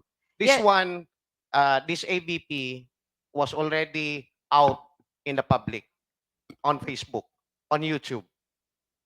So I don't understand na somebody is saying hindi nalabas or dili ni tinuod na nagawas. Okay. Sige, thank you very much, Gilliam. Now we would like to go to our next panelist. We would like to ask also, when we ask the BBM Region 7 coordinator, a group lead coordinator regarding the factors for, the programs of BBM that appeal to Cebuanos. Now we would like to ask Hal from the Cebu Robredo People's Council, from the Kakamping Hal, regarding which campaign agenda of Robredo appealed most also to the people? Is the fact that why we were able to easily convince people when we say what would be the most important thing that you wanted to happen in our government. People would always seek for eradication or at least man lang ma-minimize ang corruption, no? Malinis na gobyerno, transparency, and all of these things come into two words: good governance. And that's exactly the main agenda, the panawagan of the Robredo People's Council during the campaign. And how is this being characterized? Three important points. One, we look for a good governance that is transparent. Two, a governance that is accountable. And three, a governance that believes in people's participation. These three combined for us, regardless what type of programs or services that the government may have, kung pabili ng gihapon diha ang malpractice, ang corruption, wa gyud may tabo di mo asenso ang Pilipinas. So klaro sa mo ana when we convince people why Leni Robredo, why Kiko Pangilinan. Kana lang, good governance. And in fact, that also become the reason why the other party cannot attack Lenny of any issues on corruption, on any issues of that anything that they can malign Lenny of. Wala. All that they can propose, all that they can always critique is not related to any issues that will paint negative on the personality, character, and belief of Lenny. Daghang salamat, Hal. So now we would like, so that was the discussion of Hal regarding the campaign agenda of Robredo. So now I think there's no interaction from the audience for that. From the on-site audience, online audience, we have our participants from USJR, Glyza. We have from 𝗂𝗑𝗶𝗃𝗪, Jamaica. From USJR also, Michelle. We have Cedric, and we have Julian. So if you have questions for those online, you can already type your questions, and also you can also give your comments online. So those who are on site, because we entertained one interaction a while ago. So is there anyone who would like to ask a question just for 1 minute for Hal? Wala. So next, there is a question. We have actually, so Gilliam was telling us a while ago regarding the platforms of BBM that was posted. And then we would now like to ask Gilliam again from the BBM regions at the BBM Region 7 group lead coordinator about how did the BBM campaign effectively reach the Cebu voters? Hello? Check. Just like as mentioned earlier, that our sorties was strategically assessed and pre-approved. Kung na-mention ako ganiha, nangadto may kalungsuran, kabukiran, kaislahan. So on the question, how effectively were we able to reach? Because we didn't focus on the social media, once again, because it was already saturated. We didn't focus here in Cebu. We didn't focus here in Cebu City or the nearby cities like Talisay and Mandaue, because we saw and we heard preliminary assessments that there are areas in the Cebu province that needs mautoy angay bisitahon. And that's what we really did during that time na makita ninyo ganiya sa video na Toledo until to the south tip and north tip of Cebu City, nag-sortie mi. Unsay buot pasabot ang sortie? Sortie meaning to say kana bitawng pulong-pulong, mag-organize dito sa usa ka gym, mga hatag og kaning mga shirts, ipasabot kung unsa tong plataporma, unsa tong programa na na-mention nako ganiha.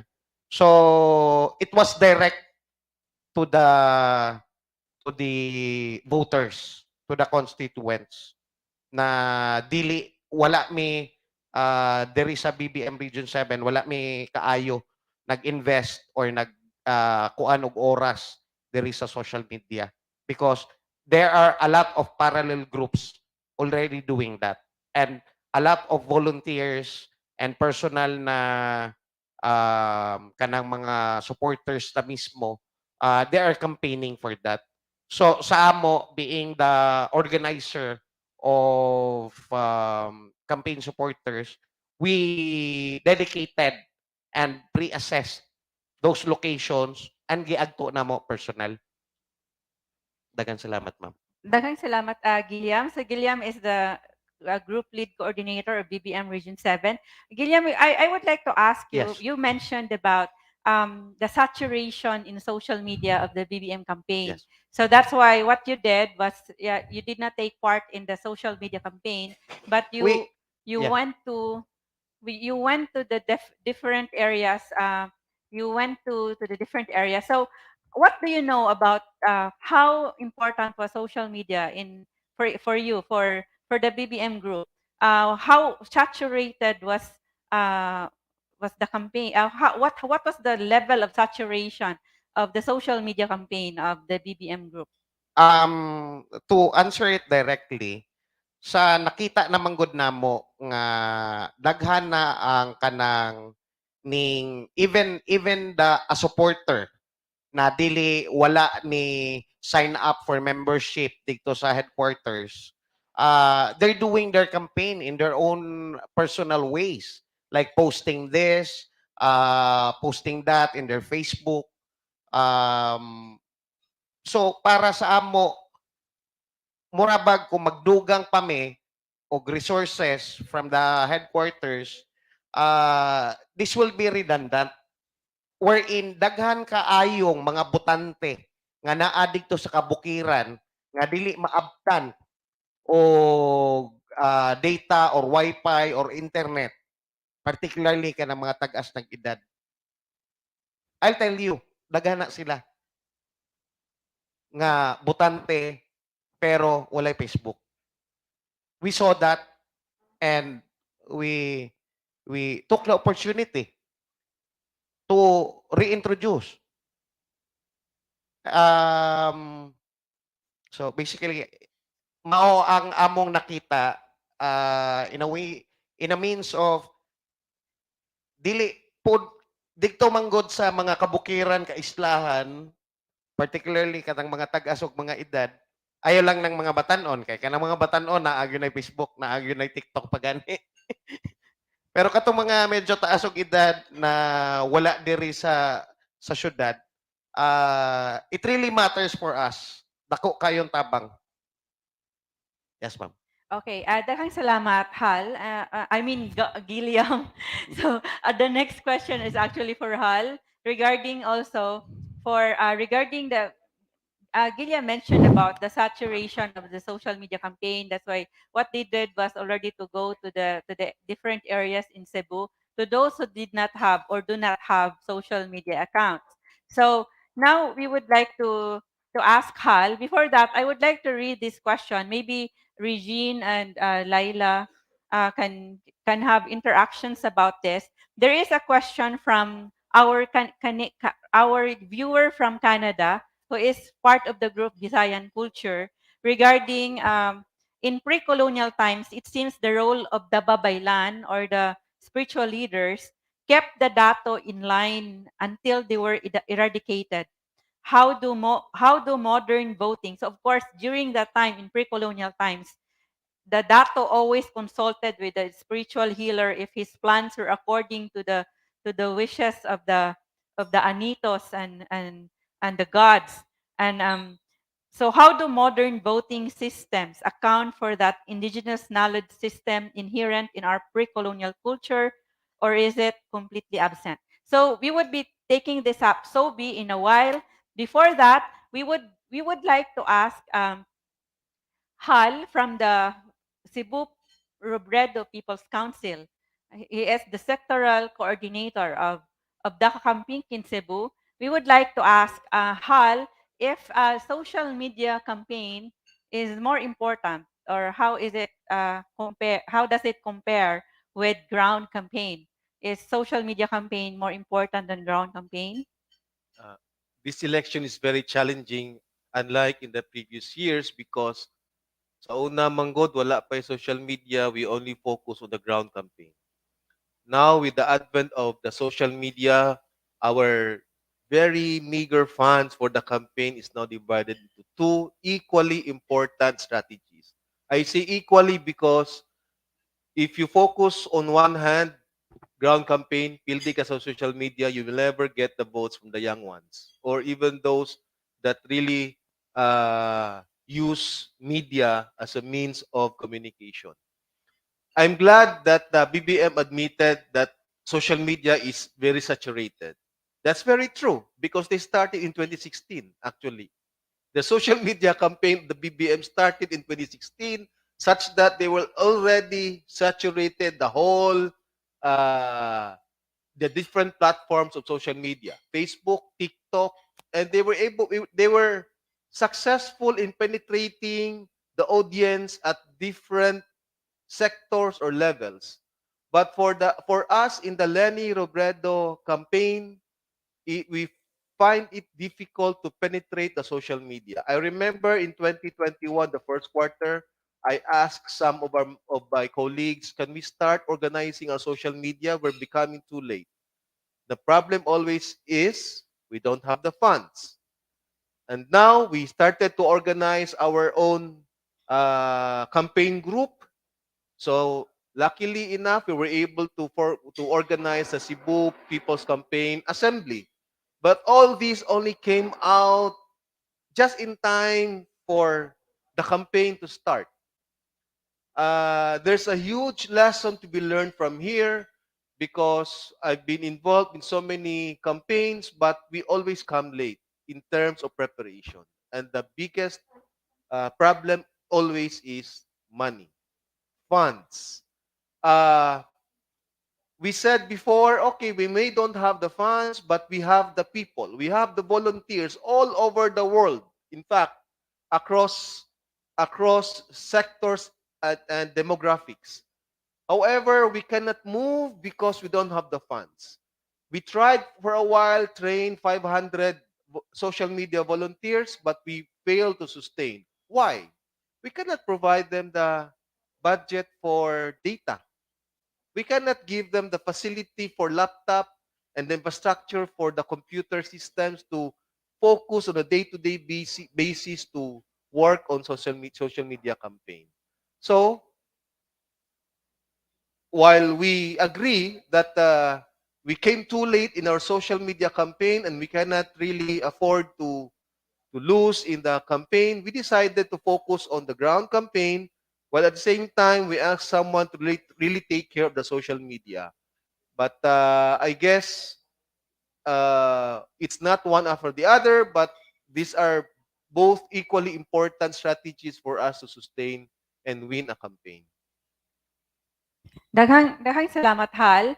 So, we would like to ask you this next question regarding what do you think was the most effective strategy to ensure vote delivery? So, for you, um, what was the effective strategy that you did, and in general, like for example, in general, what would be the effective strategy to ensure votes? The vote delivery is very crucial towards the finish line, no? Uh, because before we were so preoccupied during the campaign on what we call the Barangay Robredo's house-to-house campaign. It's a strategy that we developed by the CPCA, the Cebu People's Campaign Assembly, even prior to the election campaign period. But because we don't have the funds, we only were able to start off with our house-to-house campaign during the actual campaign period. But uh, what was the question again? I lost track. The most effective strategy. Okay. The house-to-house campaign, that's one. Second, we were able to organize the Robredo People's Council. I can only speak for Cebu. We divide the RPC into different districts, in 10 different districts. That's from District 1 to District 7 and Cebu City, Mandaue, and Lapu-Lapu. So we have 10 district coordinators under the Robredo People's Council. We find it effective because we always course through, we had the different channels for communication and distribution of the election campaign paraphernalia. So that's why it really helps. But again lies the problem of having delivered the votes because in the end, especially in the last 2 days, last day of the campaign period, the next question is, how do we ensure vote delivery? And this is where we were able to witness how the kinamangay is. No? In fact, I was able to collect not gikan gihatag sa kuha o gihatod sa balay from different sources. I was able to collect a lot of mga vote buying evidence, set of evidence that we can really say, naagi kinamangay. And kinamangay for me is relative. Depende on who does it and for whom. Kinamangay for vote delivery, ang uso diha is vote buying. Kinamangay prior to during the campaign period is, of course, because you want to win the elections, you have your people in your own structure that really does convincing and make Kamang the different mayors and political groups to campaign for you. Otherwise, it will be difficult to move the campaign without key people and personalities and leaders at the ground level. That's why kung kinamangay naman lang, di gina mawa sa eleksyon ang kinamangay. Naag yun na. Ang pangunta na lang, ngano mo sugot man pud tag Kamangon. And kung kinamangay lang pod, kami sa Robredo People's Council, we don't have that much funds to buy votes. In fact, kuwang-kuwang pamanggani ang amuang budget pag produce sa campaign materials. No?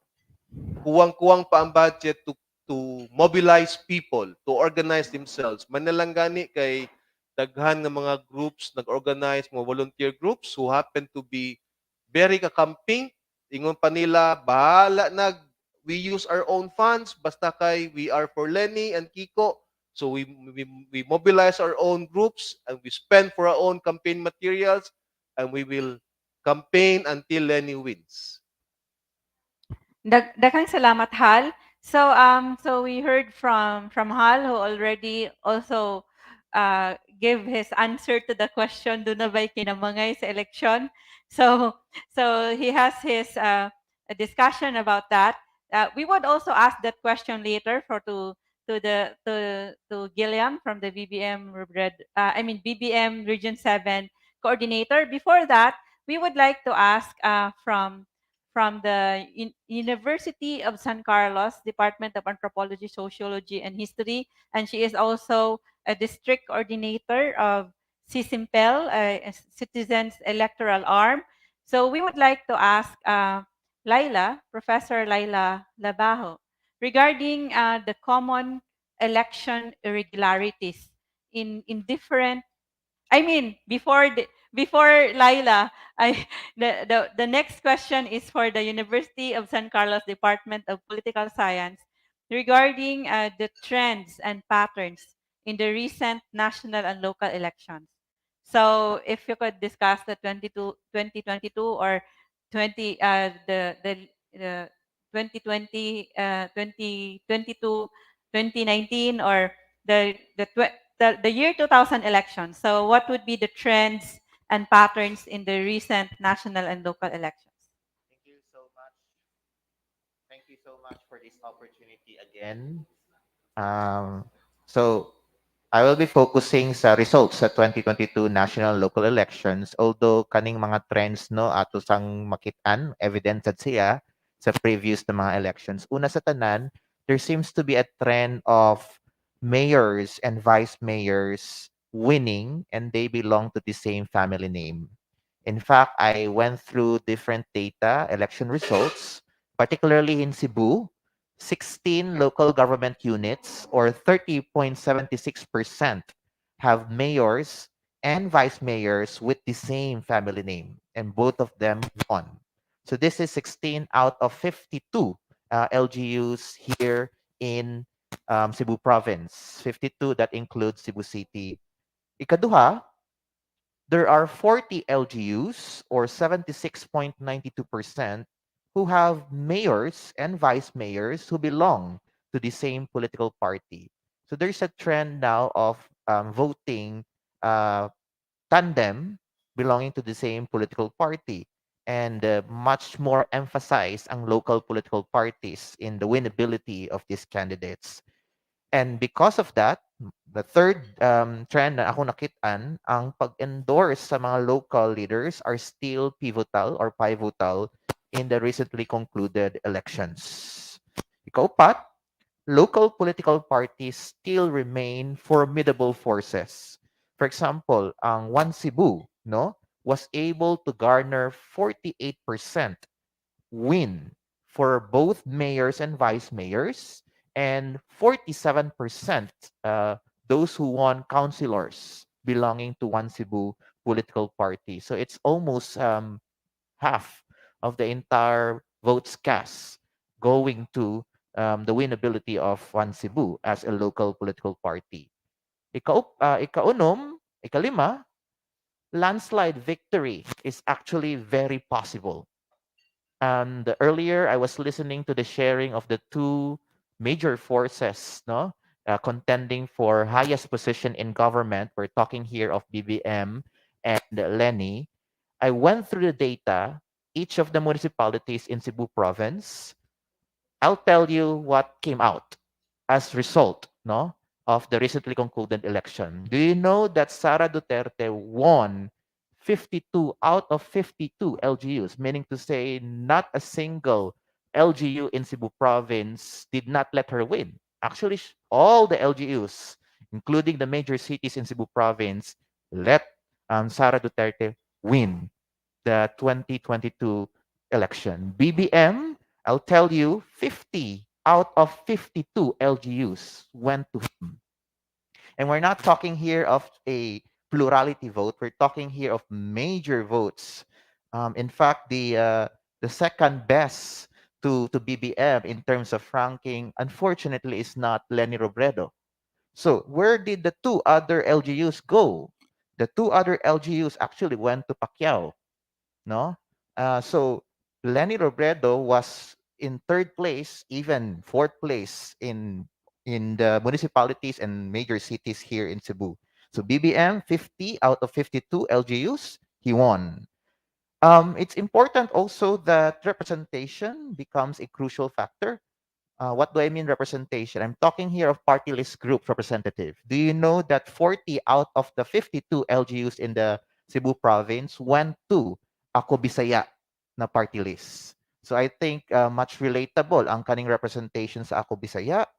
And then we have social media remaining to be a compelling tool for political communications. However, and this has to be underscored, ang traditional na campaigning remains to be a compelling reinforcement. If you really want to win the election, the trend should have been not just to concentrate. It was iterated earlier, no, by the two representatives from the parties. You don't just have to concentrate on social media, because the challenge there is not all who are watching in social media can actually be translated into actual votes. So nagyapon ang compelling reinforcement na force gikan sa traditional na campaign, katong pagpulong-pulong, katong mga sorties na ginabuhat as a political communication strategy, nagpabilin gyapon siya as an important activity na pagabuhaton if you really want to see yourself winning in the elections. Kung mahimong tag trend, stop na. But pattern na lang, ma'am, I'll share that Cebu continues to deliver votes. In the 5 election cycles, number 1, magpabiling number 1 si Cebu in terms of being a vote-rich province. All right? And we have been consistently producing more than majority of our voters turnout. And that's the reason why dili jud mawagtang ang Cebu when it comes to national elections. And you have been observing politicians coming over here to personally go near our constituents because, as I said earlier, very personalistic. Ang ato ang dating sa ato ang sistemang pagpolitiko, and people get to see you personally, halubilo nimo personally, that becomes an upper hand. No, it's an advantage that you're able to see and meet and greet you personally. So Maura too, I wish I have more time, but yeah, those are the highlights sa trends and patterns nato, ma'am. Daghang salamat to Professor from the University of San Carlos, Chair of the Department of Political Science. Yes, you have a limited time there, but there are more questions for you. We already have questions from the audience. There are 2 questions actually. One from Dana Hardy Honrales, who asks regarding if how does critical thinking affect the quality and function of a democracy? And then, so it's not part of your presentation a while ago. So, how does critical, so this would mean that does critical thinking affect the delivery of votes or voting? Maybe she would like to ask if the quality and function of the democracy would be affected if there is no critical thinking, or if there is critical thinking among the citizenry. So this is the first question, and the next question, I don't know if you would like to answer now or later. And then another question, you mentioned that for all towns in Cebu, Sara Duterte won. So there is a question from Cedric who asks if, for example, election 2022 is yet to happen, and instead of running for vice president, Sara Duterte runs for presidency against BBM. Is there a possibility that she will win by a majority? So a question from the audience, this is from Cedric. He asks if Sara Duterte uh, run against BBM, would Sara win? So what do you think? Our political analyst from the Department of Political Science, what do you think? What would be the answer to this? Answering now? Yes, yes. Okay. Um, Sige, let's go first sa pinaka-first question, which is critical thinking. Will it be a factor on democracy? Let's qualify first unsa ang sistemang paggobyerno sa Pilipinas. We are a representative type of democracy. So meaning to say we elect representatives in government, and one of the requirements for one to run for public office does not even include the degree of where you graduated or how high the degree that you have. No, you only basically need to comply with the minimum requirement. You're able to read and write. You're at least 40 years of age. Your residency in the Philippines should be at least 10 years, and you're a natural born citizens. So, maura to ang requirements for you to be able to run for public office, especially in the highest position of the land. For you to be able to vote, no, wala may requirement na kinahanglan grade school or high school ka, no. What is required for you is nakapag-register ka and all that. So, critical thinking affecting democracy, somehow it can. But what is our goal for democracy? If our goal for democracy is just giving spaces, opportunities for people to take part in any given election, then we let that be, no? But if our demand for democracy is to elevate the standard, no, and expectations from our voters and even from our running public officials, then I suppose critical thinking is necessary. Na I study, nagibuhat ang Ateneo de Manila through the Ateneo School of Government, where we are a partner institution of. Their study was all about fake news, ma'am. And then it revealed in that study that kasagaran sa kabatanunan, confident kaayo moingon that they can spot fake news.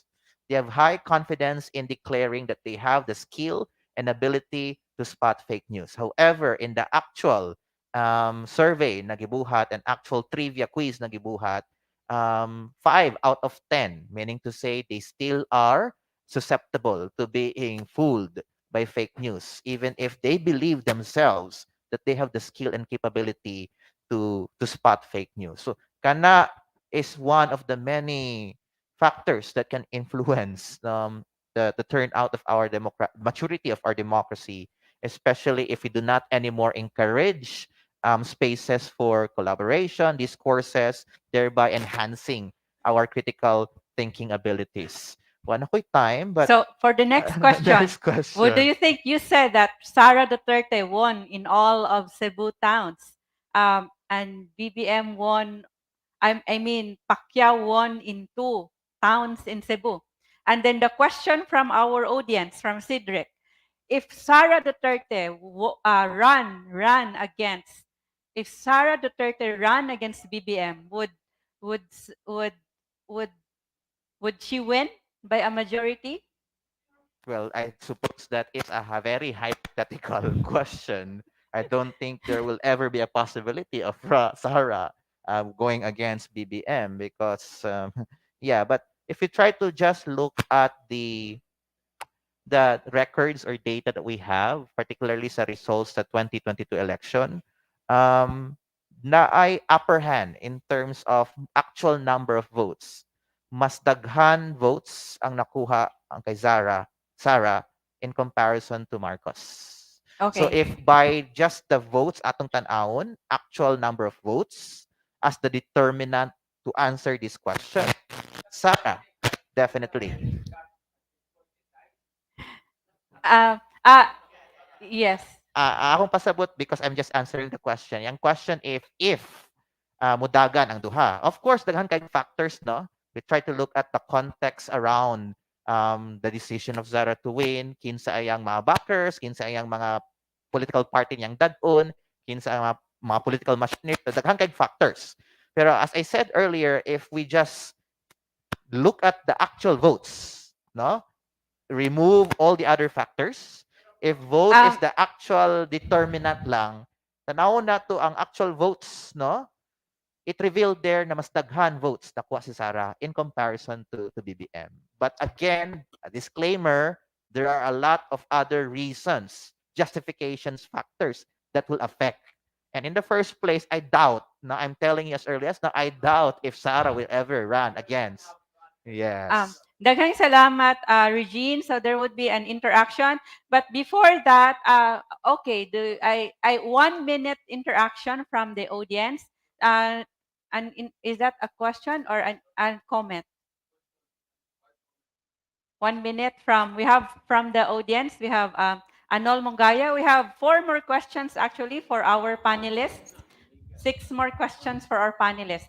So we would just have 1 minute interaction from our on-site audience. Anol Mongaya has been in political campaigns, electoral campaigns also. To whom Interesado lang ko please to Regine Polsay, that you mentioned about mga political strategies of the different camps. Pero apparently na usa ka major strategy of a different politiko dire. No mention. I don't know if partners sa academe nga dili mo aware ana or you don't want to touch about it. Kana mismong atong title. Gikamang ka na ba? The vote buying. It's a major kanang strategy of trapos all over the whole country, mismo Cebu.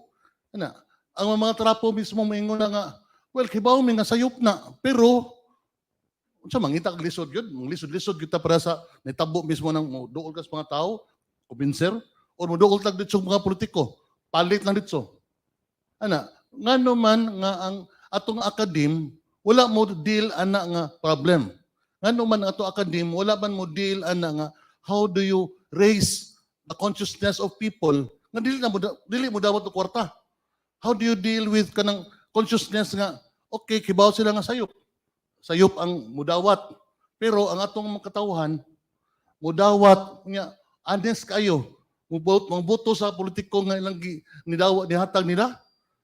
Ana kay honest, gipalit man yang buto, hindi mo buto siya dito, di niya kuprason. Di ba? Daghan kayong kampanya nga mingon, oy, okay lang dawat mo pero kuprasa, ayaw mo buto mismo sa nipalit ninyo. Pero unsa man, honest kayo ang atong butante. Honest. Ngano man gipalit lang buto. O gipalit buto sila.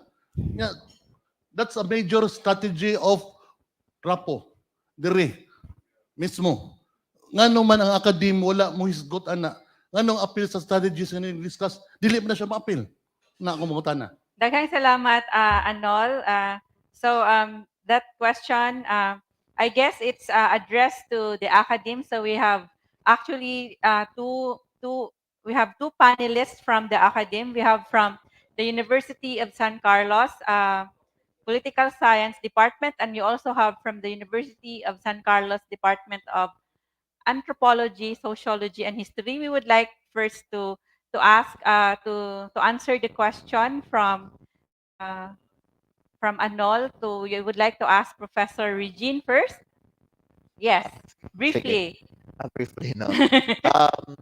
Just to answer, sir, the academy is actually looking into that.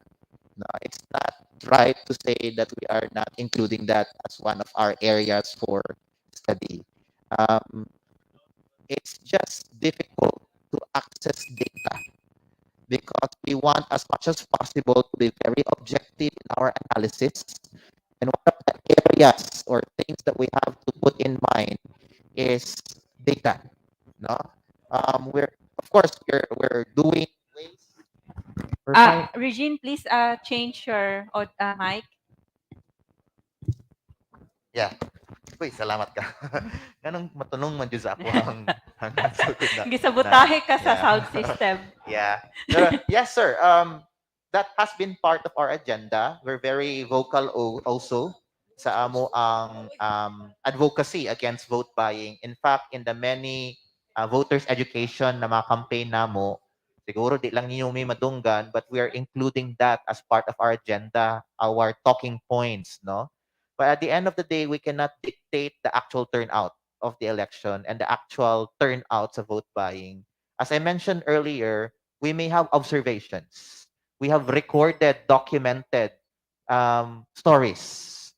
We're even thinking of compiling them and coming up with, easily understandable output.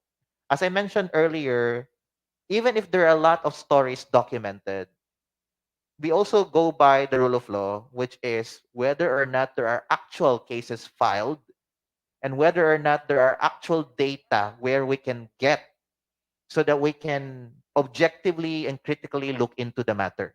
So in our dealings with COMELEC, for example, it's not that easy. Now they can readily give the data, no, to us. For my case, part of my study, sir, is scanning SOSE, Statement of Contribution and Expenses. I've been doing a study on that, but it's been very difficult for me to access data. I wanted to know not just the facade. Okay, i-declare mo na nila kung pila ilang expenses. But kung ikaw critical, tanaw ni mo, asa na area, which part of the contributions really is attributed to a particular strategy? Mas daghan ba sila gi-contribute sa traditional forms of media? Kana siya di siya makitaan right away, no? Unless you have a direct access to the actual documents that was handed out by COMELEC. We had the opportunity to look into the SOSE, the 2016, 2019 elections. But prior to that, wala. And I don't think it would be that easier now to access those data. So just to briefly answer you, sir, naay-gibuhat ang academe. We've been looking into the matter on vote buying, vote selling. Second, we're including it even in our voters education campaign. Third, we are documenting it. We are coming up with stories, compile them that we can readily publish for the others to read. So naingun ana. Siguro di lang siya mabasahan, and I think that's a reminder for us to make more accessible ang mga information that we already have with us. So kana tingali, sir. But thank you for pointing that out. Siguro ang buhaton on my part is to make it well known, make it more accessible ang kaning mga na-compile na mo ng mga stories, actual stories generated from the ground, and and how we analyze them. So it's not that wala mi gibuhat at all, sir. We're actually doing something towards it. No? Di lang tingali very much vocal and assertive as others would want to expect it. So I think Ma'am Laila Daghang can... salamat to our professor from the University of San Carlos Department of Political Science. So we would like to ask you also, Regine, regarding vote buying. Is it already criminalized? Is there a law? Yes, there is a law. So what actually. is the penalty for vote buying? The penalty depende sa kung kinsa ang kuan. Basta naana siya, ma'am. I cannot memorize it myself, but certainly ang problema man gud sa ato, ma'am, is walay mo reklamo. Kung way dakop kay walay mo reklamo. Okay. Kung walay Daghang mo salamat. reklamo, kung walay mo reklamo, walay actual case na walay ma-prosecute. Okay. Thank you. Daghang salamat. So now we would like to give the next question to our panelists from the Cebu Citizens Electoral Arm from CCIMPEL. She is also from the University of San Carlos Department of Anthropology. So she is the chair of the Department of Anthropology, Sociology, and History of the University of San Carlos. So we have Professor Laila here with us. She can also, we would like to ask her about what are the common irregularities, election irregularities, electoral irregularities in different periods of Cebu history. And of course, she can also answer, she may also answer that question from our on-site audience regarding how did the academe promote awareness about how not to sell your votes, how not to be affected by kinamangay. Okay, So, kanang amo ang department, Anthropology, Sociology, and History, grabe kay nag-red tagging, no? So kami ang number one for possibility nga ma-red tag. And walang siguro na-mention directly ni Sir Regine ganina a while ago, but then the academe is really working very hard for political education and all this vote buying, vote selling, and looking into ako ang field is really in history. So I'm really affected with historical revisionism, distortionism, fake news, TikTok. So nagdagan ang eleksyon, hapit maabot mig mga kinihaay kay no ipamutang mig social media and so on and so forth. Ang amo ang mga estudyante sometimes are disheartened about it, pero dili nato ikalimod individual differences, different ang amo ang mga political views and political choices. But majority is really for it, no? So how we wish wala nang kinamangay, wala ang pinalitay. And sakit na paminawon kanang ingnon nga it's been there for many years, dili mawagtang and so on and so forth. So part na sa ako ang answer ganina with regards to as an educator in the academe. In fact, just yesterday, no, the other day, I've talked to another faculty member, journalism sa ning aside. Wa pa ko ka-istorya ni Sir Regine, but we are looking into possible project that will really talk about these matters in the next few months. So we have to start as soon as possible because what we observe from the previous election is already something nga kinahanglang yung tutukan ug maayo sa academe, sa church ug uban pa, civil society. With regards to the question, third question, kung unsay mga irregularities, common irregularities through time, dili nato ikalimod kanang kinamangay, term nga kinamangay. That's why earlier, Regine was asking me, unsay pasabot sa kinamangay nga ato ang tema. But when we talk of kinamangay directly, masud sa tong huna-una ka ng mga few hours or a day before election nga gipangkamang ang mga butante para ma-persuade nga mo bali, mo usab sa ilahang kuan ka ng mga kinsa ilang butarano. And this is not something new in Philippine society, even during the time of Aguinaldo, Bonifacio. So kuan lang to, kanang pakig-istorya, pakighinabi para makabig nila ang ubang mga butante to vote for them.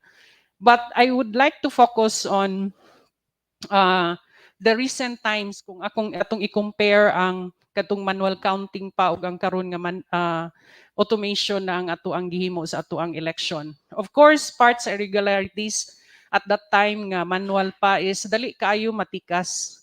Kay pwede ra gyud kay to grabe kaayo ang pag-andar sa mga guns ug gold, no? Tindugan lang ang maestra, malisang na, mausab dayon og uban pa. Binantayay sa baluta, no, pakamatsan gyud ang baluta para lang gyud dili mailog sa mga masamang elemento. With the with the automation, irregularities would always include kinamangay. So it's disheartening because in the recent election mas grabe man ako ang nadunggan nga ways of kinamangay, and it's in bigger amounts. So naay nang reklamo, but I go with you, sir. Why action? No?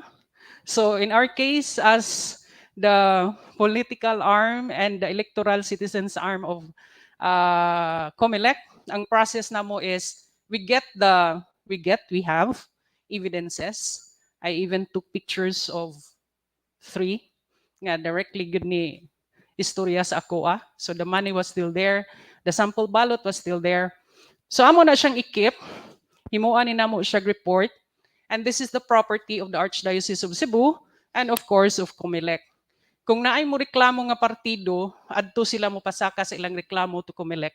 And then ask COMELEC nga gamiton ang ebidensya sa CCIMPEL or PPCRV. And that's the time we will give it to them. So that's the process nga among ginahimo as citizens arm of the COMELEC. Thank you. Dahil salamat, Professor Laila. So there are also there are other questions here, and there are also those who analyze some analysts on the recent elections. That said about electronic cheating. Is this? Have you heard of this, or is this? What can you say about this? So we would also like to recognize our some of those who our audience that we have not mentioned a while ago. We have Kingsley Medalya and Pasita Medalya. Daghang salamat for coming, for joining us. So how did CCIMPEL and also other citizens electoral arm address this question or this accusation of electronic cheating? That's why days before this afternoon, I told Ms. Agripina there should be somebody from COMELEC because it's them who can best answer the question. We cannot give, we heard about it, we read it in the social media, but we cannot give concrete evidence about that. It's very difficult, especially if it is done professionally. And kana bang sa gani term ana sa Binisaya, hilom, no, nga pagkahimo. There's no proof as of now, and I as the citizens arm or electoral arm of the COMELEC, we don't have also the authority to give an answer to that. It needs evidence, concrete evidence, and it should be coming from the COMELEC. Daghang salamat, Professor Laila. There is another question, but I would ask this in a while. So we would now like to give this question can we have both our from the major political parties from Gilliam, from BBM Region 7, and we would also ask this question later to Hal. So can you just maybe you can still answer within the time of 5 minutes. We would like to ask first, Gilliam, doon na ba'y kinamangay sa eleksyon? I think this is the highlight and actually the For title of Gilliam.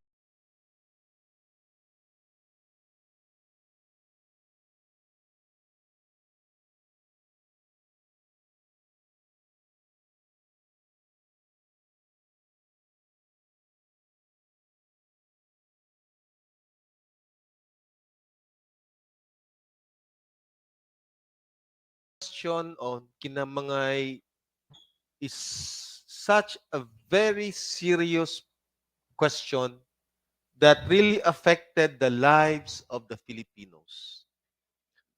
Why? Even the way we phrase the question, Gikamang na baka, nabay kinamangay, but to whom do we address the question?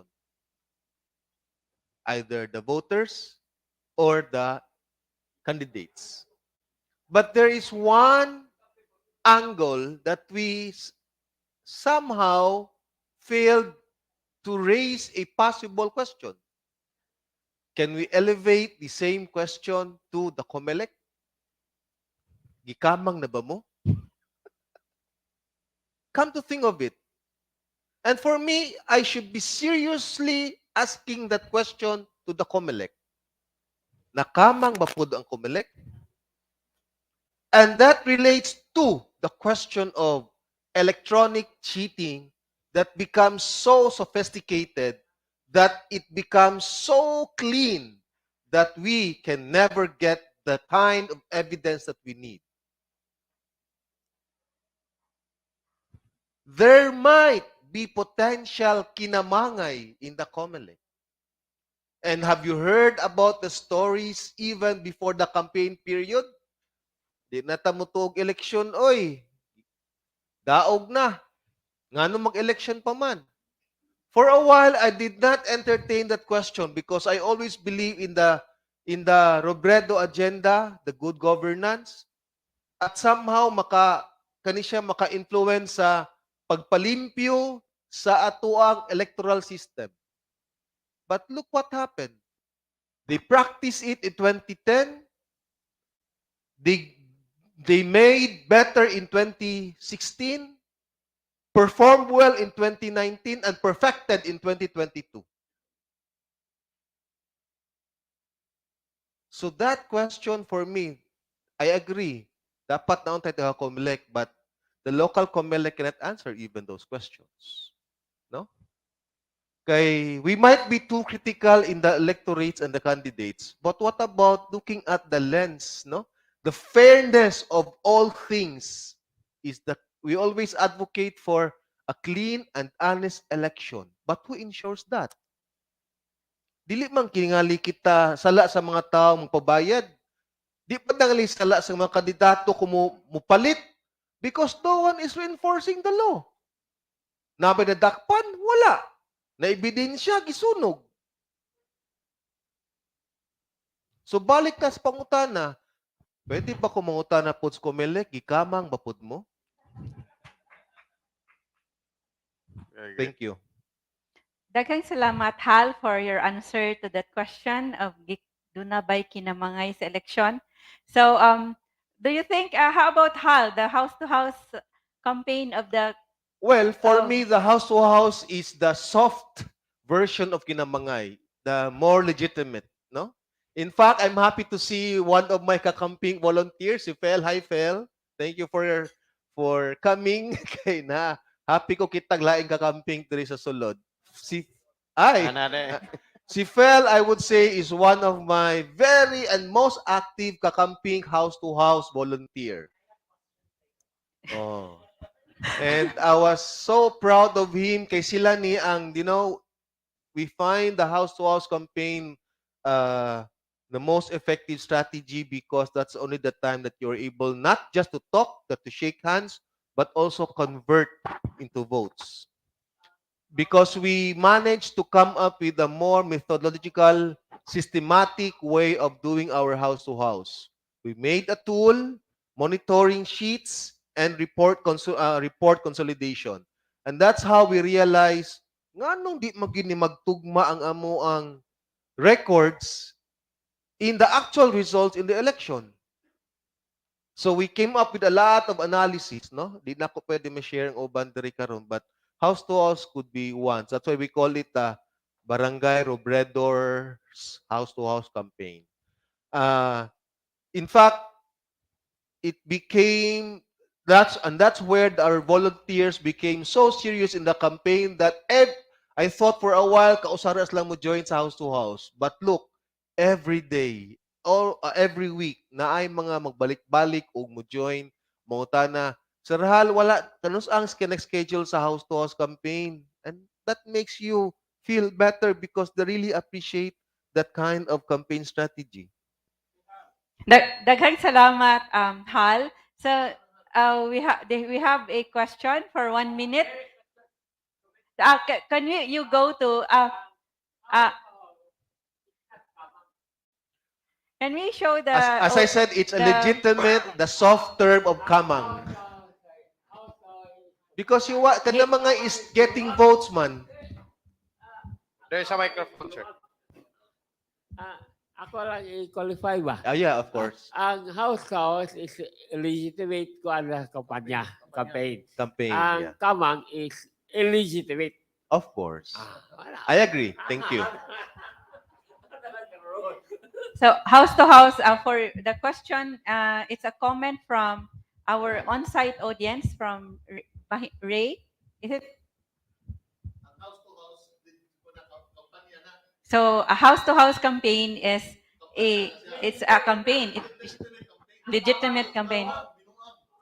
So for them, for our on-site audience here, when you say Kamang, it's illegal. It's vote buying. Watay ko na, we are not, watay away diri ha. Walay nag-away diri. Walay mag-away. We are I having, think pinaka kuan dire was even from the very start. It is really hard to qualify the operational definition of gikamang kaba, because the kamang para sa ako ha, usually the kamang was the act of makadawat og kwarta gikan sa usa ka kandidato. I think that is the more the closest operational definition that I have, and the most honest that I can give.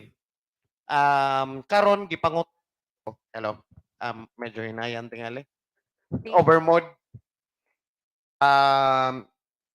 If I'll be asked the same question, my answer is, speaking in behalf of BBM Region 7, ako, in fact, I'm a voter of Talisay. I didn't saw directly that this is coming from BBM. I was even actually wanting to see for myself kung gikan ba yun sa nasyonal. I hate to say it, pero mga local, mga kuan, abot mga ganito, inaning kandidat. Nagkalako, yeah, tinuod, as per Professor earlier said, nagkadako. And I didn't saw personally. Ako mismo nangita o pamaagi na mahibaw-an nako, ma-confirm nako kung gikan ba gyud ni sa akong kandidato nga gisuportahan, but I didn't.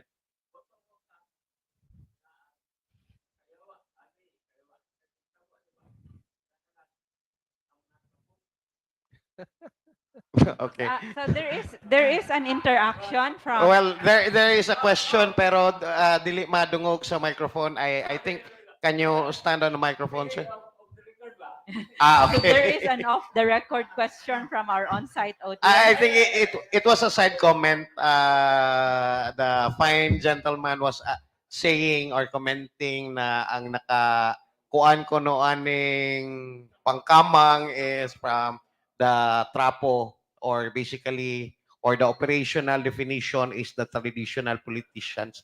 But as Professor Regine has said earlier, there can even be as early as 1940s. It was already in the book stated na Gikamang. That was before World War II. Na anay kamang.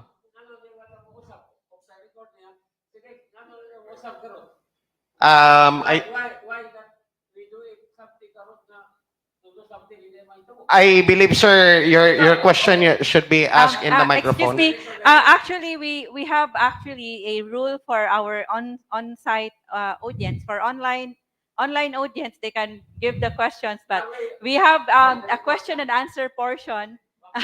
And then, unless I recognize the one who would like to give a comment, then we need to follow the flow of our event. So now we would like to request to have the question later, after then, while they are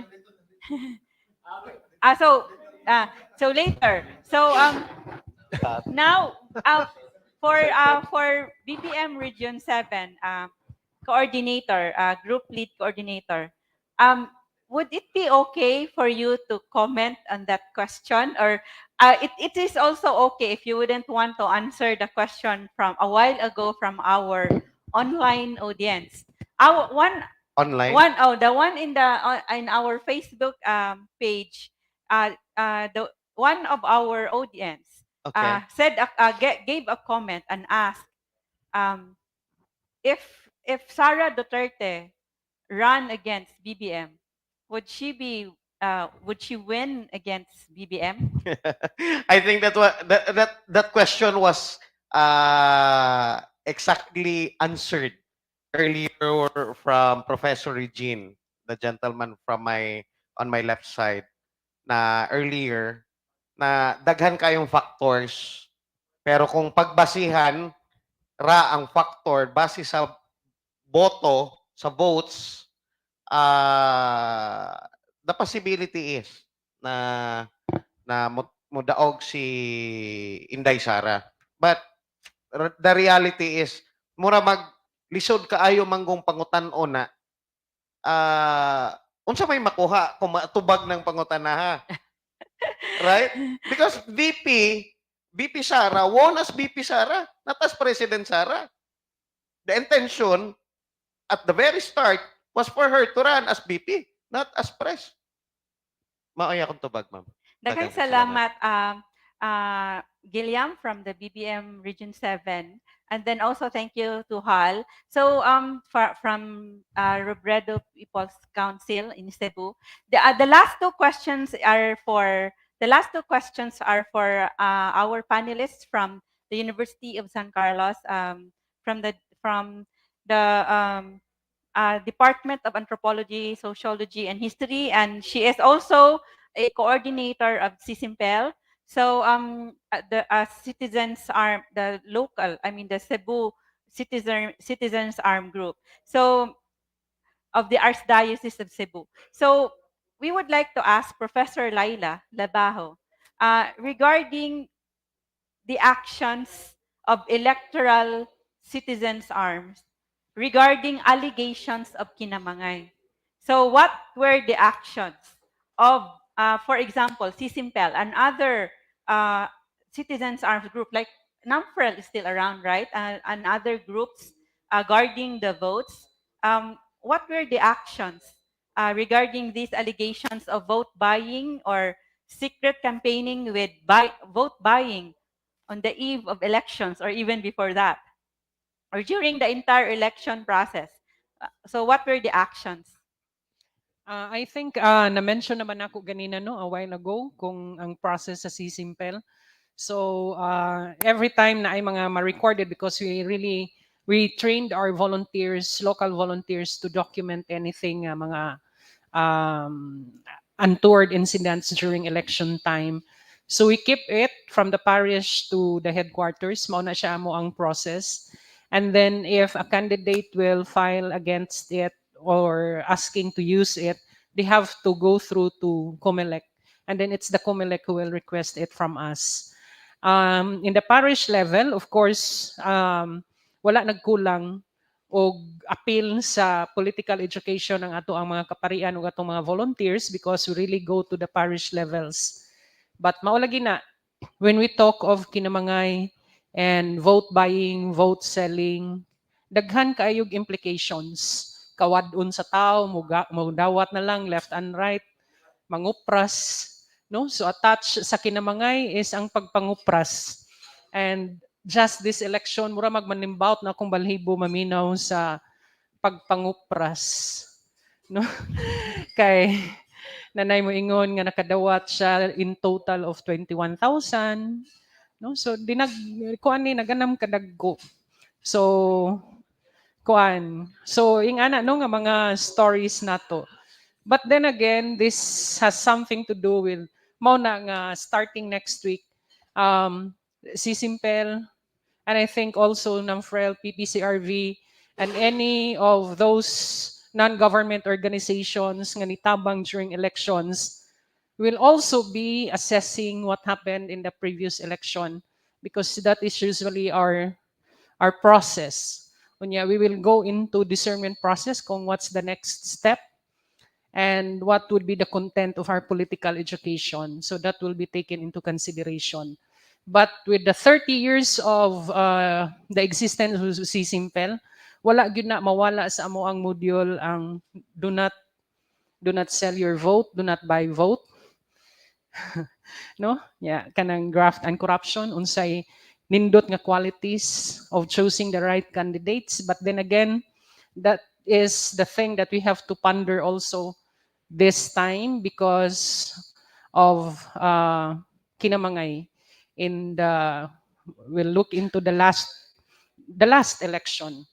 Okay, murag mas dagko kaysa previous nga elections. mas lantaray.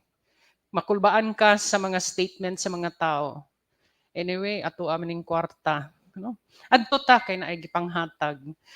Kanisiya kay manghatag manggod. No? So those are the things nga we have to take into consideration. Not only for any citizen's arm, but also in the academe. That's the greatest challenge. So when we say CCIMPEL, that is including the church because we are a church-based organization. So our next question, and there's already a question also for you, Professor Laila. So our next question is: do you have? May you share success stories of the intervention of citizens' arms for clean, honest, and meaningful elections? Yes, of course. Through the 30 years, first and foremost, we have to acknowledge our volunteers from the Archdiocese of Cebu. Bisag kinsa pay ato ang Archbishop diri are really very supportive with CCIMPEL, with political education, and also majority of our parish priests. And also, ang CCIMPEL is already empowering the ordinary volunteers, and they are there through time. Nanay nangamatay, no? Nanay mga anak sa mga original volunteers nga nipuli na. So it's given to one generation to the next. And that in itself, we find it as a success story. Meaning, bisag gamay ra na sila, not the majority of the people of Cebu, but still, that's a success story because ang role o ang passion sa CCIMPEL as a volunteer is being handed from one generation to the next. Sa ako nang gisulti ganina sa pagsugod pa lang, dili sa yun ang political transformation. Bumpy kayo ang road. No? Nay times nga abi na mo nindot-nindot na. Ya, mo kalit na sad kalubak. No? Mo kalit na sad tagbump. And so, it's really a process. But second, as of now, kanang credibility nga naa sa CCIMPEL is the main reason nga nung gisaligan ta sa PPCRV ug sa COMELEC. So dili gyud na nato kaaway ang COMELEC. We are really partners of the COMELEC. And in fact, in municipalities, magsige na sila pangita sa CCIMPEL, mag-uol kung walay CCIMPEL tungod sa credibility as non-partisan. And we work with them hand in hand. So things like mga palyado nga mga machines during election, dili na siya kalikayan. But during the final testing and selling, that's why they need the political arm, electoral arm, kay mag-witness nga kompleto, dili palyado. But on the last minute, inigabot na sa transmission sa reality na aghapoy magpalyado and so on and so forth. Yet, the CCIMPEL people are still there to witness. So, that's I think, that's I believe is the main success story of CCIMPEL is really ang pagkamakanunayon sa amo ang CCIMPEL volunteers for 30 years. Purely 100% volunteer. Daghang salamat, Professor Laila. So our last question for the panel, although there are questions already from the audience also on site and online. So our last question for from the university, for our panelists from the University of San Carlos Department of Political Science, to Professor Regine, about what are the perspectives after the 2022 elections? What do we look forward to? First, we have to expect that on the 30th day of June, manglingkod na, magsugod na sa ilang termino ang mga nidaog na politiko, from the president to the vice president, even down to the local government unit. So that's what we have to expect, no? And I think in the coming weeks, all the preparations are set in place for that. The Department of Political Science has been steadfast in its commitment for political education. I'd like to really share this to everyone that katong pagka-election, we actually launched a program, 𝗟R𝗶𝗷𝗶. No? It's a candidates forum where we invited local candidates from Metro Cebu, municipalities and cities to join us in that particular forum. And one of those questions that we asked, are they in favor of political dynasty, even down to sensitive na mga questions. And those are recorded because we wanted that the documentation can serve as a document to go back to. so that in the next cycle of the election, we still invite them to that candidates forum and we tell them upfront that this is your promise, so on and so forth. So that 𝗟𝗶𝗷𝗵 Candidates Forum, we have decided, together with our partners, CCIMPEL is also one of our partners, that we have to transition, whether we like it or not, transition that program into an accountability platform. I think this is crucial. Accountability platform, atong i-monitor, atong tan-aon kung naglihok ba ang kaning mga nidagan na politiko ug nakataog na politiko. Are they able to perform? Are they able to keep up to their promises that they made during the election? And that is going to make us busy in the coming days so that we will not wait na moabot ang next election. In between the election, aduna dapat accountability measures. And that is something that I also want to reiterate, re-emphasize sa tanang tigpaminaw sa ato karong hapuna. Accountability measure is very necessary. We have to be critical collaborators. We have to call out the mistakes or wrongful doings or unconstitutional doings sa mga politiko. But we also have to give our full support to them if they are rightfully doing their job.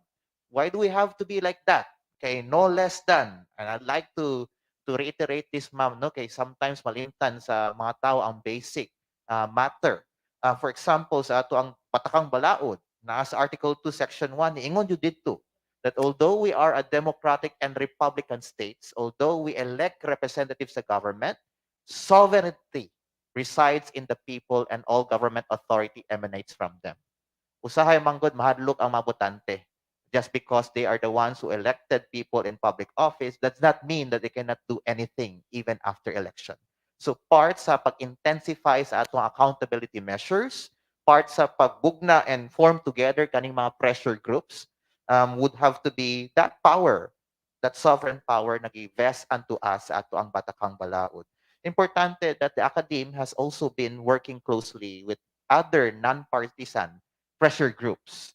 Kay usahay manggod, even if we have all the anecdotes, best stories of kinamangay na among na-document, at the end of the day, we do not have the authority to act on it. All we have to do is just do the documentation and convince the appropriate government authorities, and we just have to wait on whether or not they will act on it. No? So I think on our part, we need to also look at the need for us to do something sa atong electoral system. That would need also beefing up the capabilities, even technologies, even manpower sa atong COMELEC. Because if there are no innovations, walay pag-usab on this regard, we will continue to be facing this kinamangayta, even if we have been with that, we've been experiencing it for decades and decades already. Nagka-sophisticate ang technology, nagka-sophisticate sa ang strategy nila sa kinamangay. And as citizen, as part of the academe, we can only but document them and do some reinforcement. But kung walay lihok on the appropriate authorities because wala say pressure on the part of the citizen sa manato, then walay may tabo. So importante na we maintain to be critical collaborators, meaning to say, let's call out what is unconstitutional, the obvious wrong, do something about it, collaborate with other pressure groups to give more emphasized pressure sa kaning mga dapat mulihok ngara sa gobyerno. And let us always remember as my closing statement, Article 11, Section 1 sa ato ang 1987 Constitution, which is public office is always a public trust. So tanang public officers and employees must at all times be accountable to the people. So now that they will be occupying government position, they'll be starting their term by 30th day of June, let us remind them about this constitutional mandate, which is public office is public trust. Daghang salamat kanatong tanan. Daghang salamat, Professor Regine. So stay tuned for our trivia quiz with prizes. So we have questions for our on-site audience. Before the trivia quiz, we would have a question from the audience. I would like to read first one of the questions also from our online audience. We have from Dana, but this is just a quick answer. I would answer it. I guess I would answer it based from the sharing of Dr. Rolando Bernaga. The question from Dana is, in pre-colonial times, how did they pick or choose leaders? Are they the same in our era today? Do they need 10 years of residency? How did the colonists restrict the right to vote? Was there vote buying at the time? So I guess for the colonial period, I guess Professor Regine would be able to answer. For the pre-colonial times, they already mentioned, based from the sharing of Visayas historian Dr. Rolando Bernaga, also from the accounts of Father Francisco Alcina, and Dr. Rolando Bernaga is the author of this book on the ancient Visayan writing. So he said that the dato was uh, was chosen um, by the, so it's inherited from the father. So he is chosen, the dato is chosen based from his capacity to defend the gamuro, or the district, or the territory, so against slave raiding. So there was also a question a while ago from Canada, our Canadian audience, about the cooperation between the dato and the babaylan. So so the question for this um, is the criteria for choosing the leader in pre-colonial times and until today, is it the same? And then the question also, so it's no longer the same, but of course, supposedly the criteria is those who would serve best the community. So that's the criteria in pre-colonial times. There was no vote buying because it was the father who would who would who would choose from among his children, or his for example, Raha Humabon, his successor was Tupas. Tupas was the successor of, but Tupas was not the son of Humabon. He was a nephew. So it depends on the capacity of that um, offspring, or a relative of the noble class, of the dato class. So in colonial times, it was the Spaniards who would choose who would be the leaders of that community, those who would cooperate with them, the natives who would cooperate with them. So when there was already elections, there elections during Spanish time. so would anyone from the panel would like to answer the question? Appointment. So it was appointment, and it was during, so it was based on the principalia, those who would own properties. Yes. Those were the basis for choosing the leaders of a community, and those who would cooperate best with the Spaniards. So those would be chosen. So elections was during American time. American times. And then according also to Professor Regine, if he would like to answer, was there vote buying at that time? Would Professor Regine? Well, atong that during the Commonwealth, even up until now, we are heavily influenced by the American perspectives and standards, no? Naagihapon tong patron-client na relationship. So, ang leader usually ang patron. The leader determines who gets to have a share of the resources. Remember that the choice of the leader at that time is the ability or capability to fund the election campaign, has the political capital, no, and has a more intense relationship established with the clients. So the patron-client patronage system, oligarchic landed elites really did a huge job, no, in maintaining. Para nako kung naay kamang, there are already indications of that as early as the Commonwealth period up until the present, because I see the kamang, if we talk about buying, not literally buying the votes, but winning the favor of the electorate, I see it as a political tool to consolidate power. No? And the more you're able to consolidate power, the more you're able to stay in that office for such a long time. So kana siya. Daghang salamat, Professor Regine. So vote buying is already present during American period when the election started. So we would like now to ask our audience, our on-site audience, to give his question. So we have our microphone. We have the camera. The camera for our. We would like you to introduce yourself if you have an organization, or and then please also address your question to whom is it addressed, and then we request you to limit your interaction for 1 minute. We all actually have a timer, and then the one who would answer, the panelist who would answer it for 2 minutes. Right. I'll try to fit my questions with letter S, please, Introduce into yourself. 1 minute. My name is 𝗏𝗏. I am an academic director of a language school. A month before the elections, I created a page for Facebook for all the ESL teachers in Cebu, which garnered more than almost 3,000 likes. I actively campaigned for Leni Robredo and the people under her party.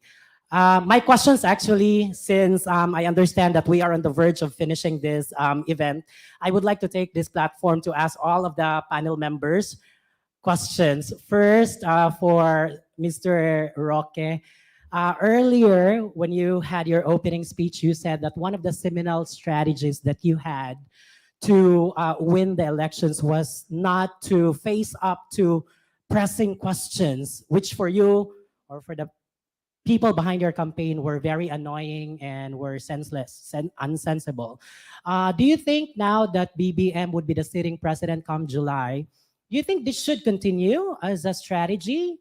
And in your own opinion, wouldn't this create a nursery of contented cows among Filipinos who will just be given something without, who would, that's the question. I should stop now. For Sir Hal, I was with you all throughout the campaign periods, and I was so honored to be part of that.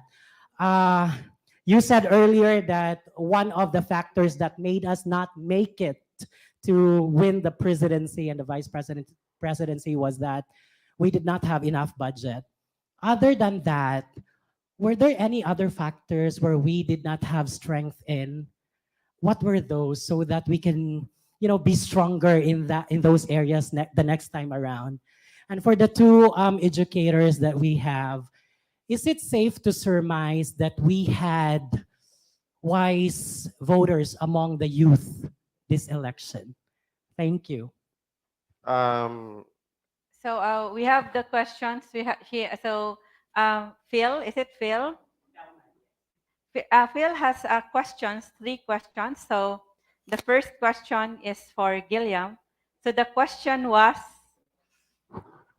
so in one question. The question, sir, was that because you said that one of your great strategies in winning the campaign was not to face up, was not to confront questions that you thought were very head on. Yeah, annoying. One-on-one.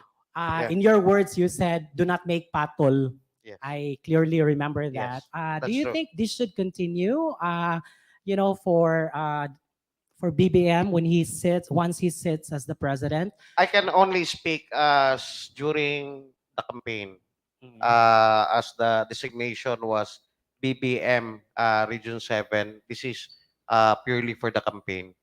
I cannot speak in behalf of President Bongbong Marcos. Right, and then Thank you. I was also asking for your own opinion if this should be a good strategy. On my own opinion, I can see that President Bongbong Marcos right now is already answering those questions. If you can see on the mainstream media, he is facing head-on the questions about what to do on the 20 peso per kilo for the rice. What do you say about the news that say he chooses reporters to entertain? I believe even President Digong was doing the same. For the last 6 years, President Digong was choosing reporters. Okay. Why only ask now? Okay, so actually there's only one follow-up question. Right. Can I comment? Just my comment. Yes. Just because our former presidents or whoever leaders did it doesn't mean it's right. But I'm not saying So also it's that you're time's wrong. But your question was, is it right or wrong, Gilliam Roque, that BBM will choose a reporter. I answered you. Your question is neither right or wrong also. Thank Okay. you. So thank you, Phil, for those questions. So we have more interaction from the online audience also. So there is a question also for Hal, and Phil would like to no, it's okay. So there is a question for Hal that please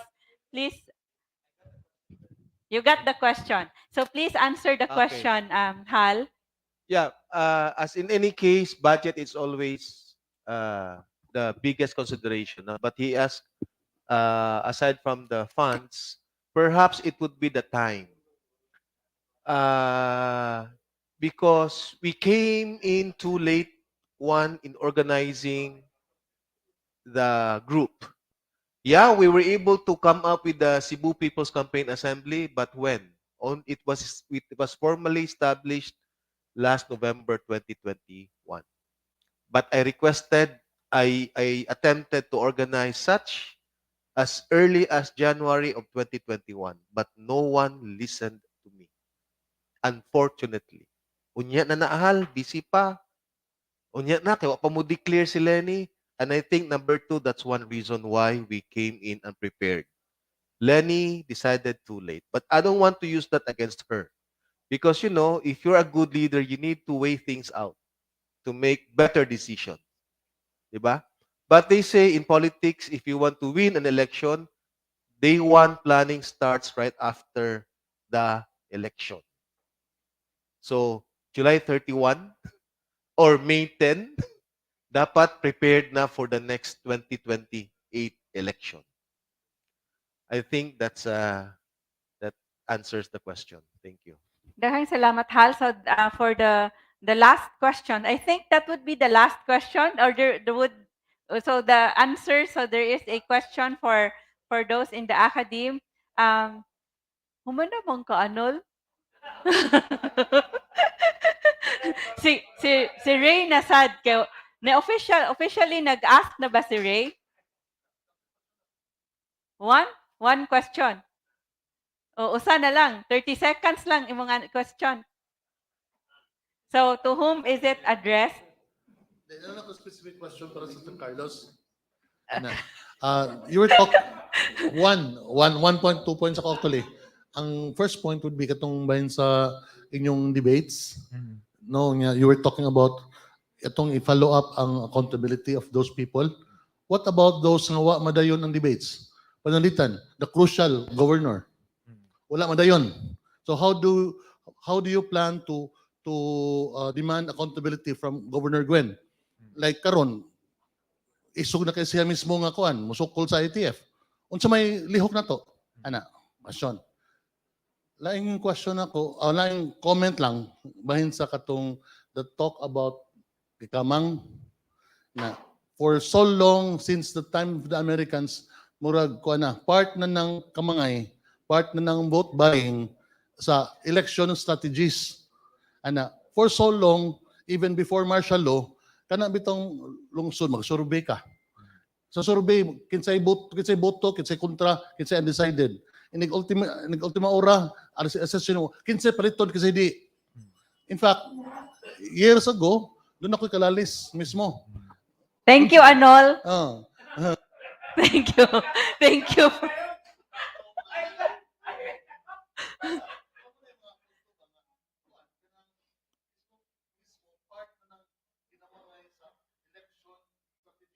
So, thank you, Anol. So we would like to ask. So the question is, Sa academe, bahin ana. so actually, Anol, Professor Regine already mentioned that they have these documents that they are making the students study. So may we have Professor Regine, and Okay. also though Professor Regine may also answer the question for both academicians and scholars. The question was,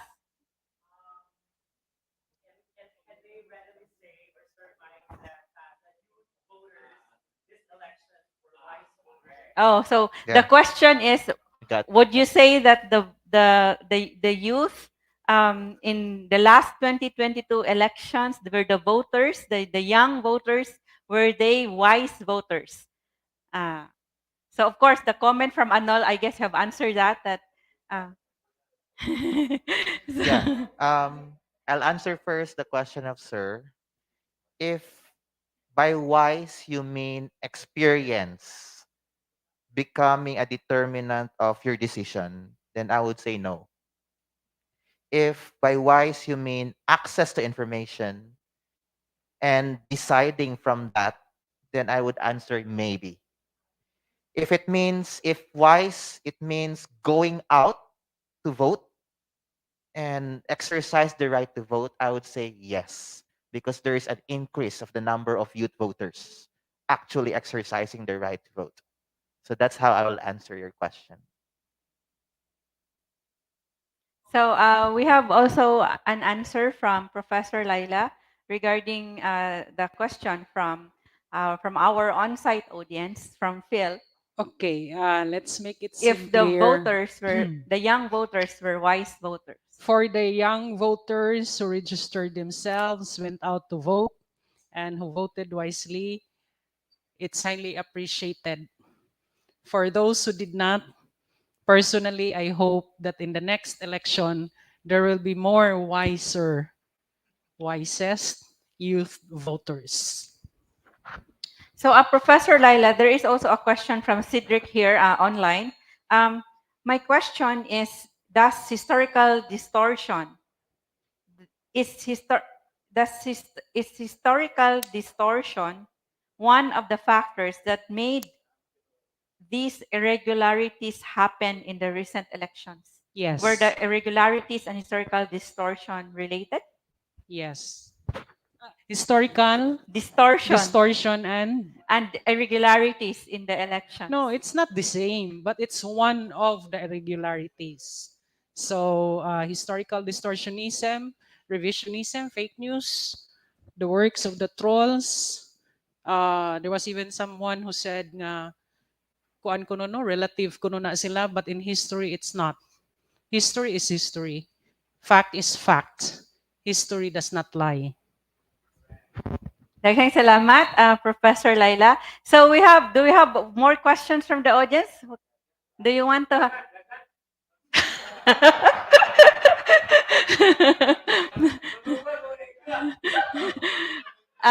Would you like Now, just to answer the question of sir earlier, yes, there is about accountability measures. Ako masulti ra sir is the academe is willing and able to provide the space for debate, the space for engagement, the space for town hall meeting or whatever you call it. We can only do so much pressure them, but we do not have direct control on them. So we are not in the position to dictate Governor Gwen, but we can only pressure her to attend. In fact, our 𝗟R𝗶𝗹𝗆 Candidates Forum, it was endorsed by the Commission on Election, Region 7. Despite including that in our invitation letter, there is still a number of our running candidates who did not heed to our requests to be interviewed and to come out to the Candidates Forum. So kami, magpabilin mi og steadfast in our commitment to really create the space, the platform, but we can only do so much than just that. No? So di man mi, wa may direct control on them, wala mi even the power to dictate or penalize them for not heeding to our requests. So kana ra siya. And as much as possible, sir, we want to maintain our non-partisan stance. I don't think we have ever come out to the open and announced which of the parties we are favoring. Unlike the other schools, no, in other department of political science, sa Kauluhan, they really made a stand. But in our case, we don't want to antagonize the process. We want to maintain the objectivity and non-partisan stand of the department. But this I can guarantee, we will continue to proceed with our accountability platform. By accountability platform, we mean that if there is an issue that needs to be discussed, we need to create that platform. no? And we should be giving the space not just sa atong politicians but also sa atong mga ordinary folks who may not have the channel, the ability to access this information. Sa kanamong ginabuhat, sir. Yeah. Daghang salamat, Professor Regine. What happened? Mm.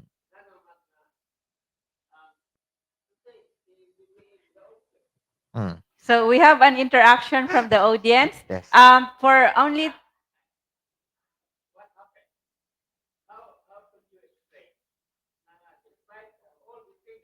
you have done.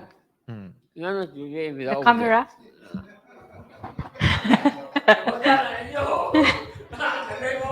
Mm. So the question is, Well, sir, I can only say. Mm.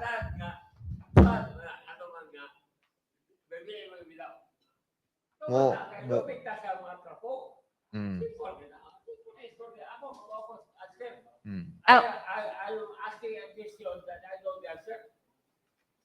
oh, Ningon ko, sir, ma'am, that there are a lot of factors along the way.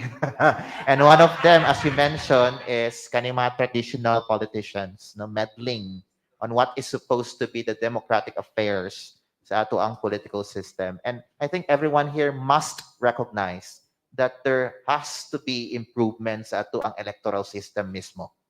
We really need to seriously look into ang capacity sa COMELEC to carry out its functions the most efficient and effective way possible. And at the same time, we need to beef up ang credential capabilities sa atong mga pressure groups, non-government organizations, no? And padayon gyapon sa ato ang political education campaign, which I think the academe has been actively taking part and continue to take part even up until today. so daghang salamat, Professor Regine. That ends the question and answer for our panelists. We have a trivia quiz, and we will be listening to their closing statements in a while of our panelists. There will be closing statements. So we have our trivia quiz with prizes. So for the on-site, we have 3 questions. The first question is for those on-site. The second question is for those online who are not here.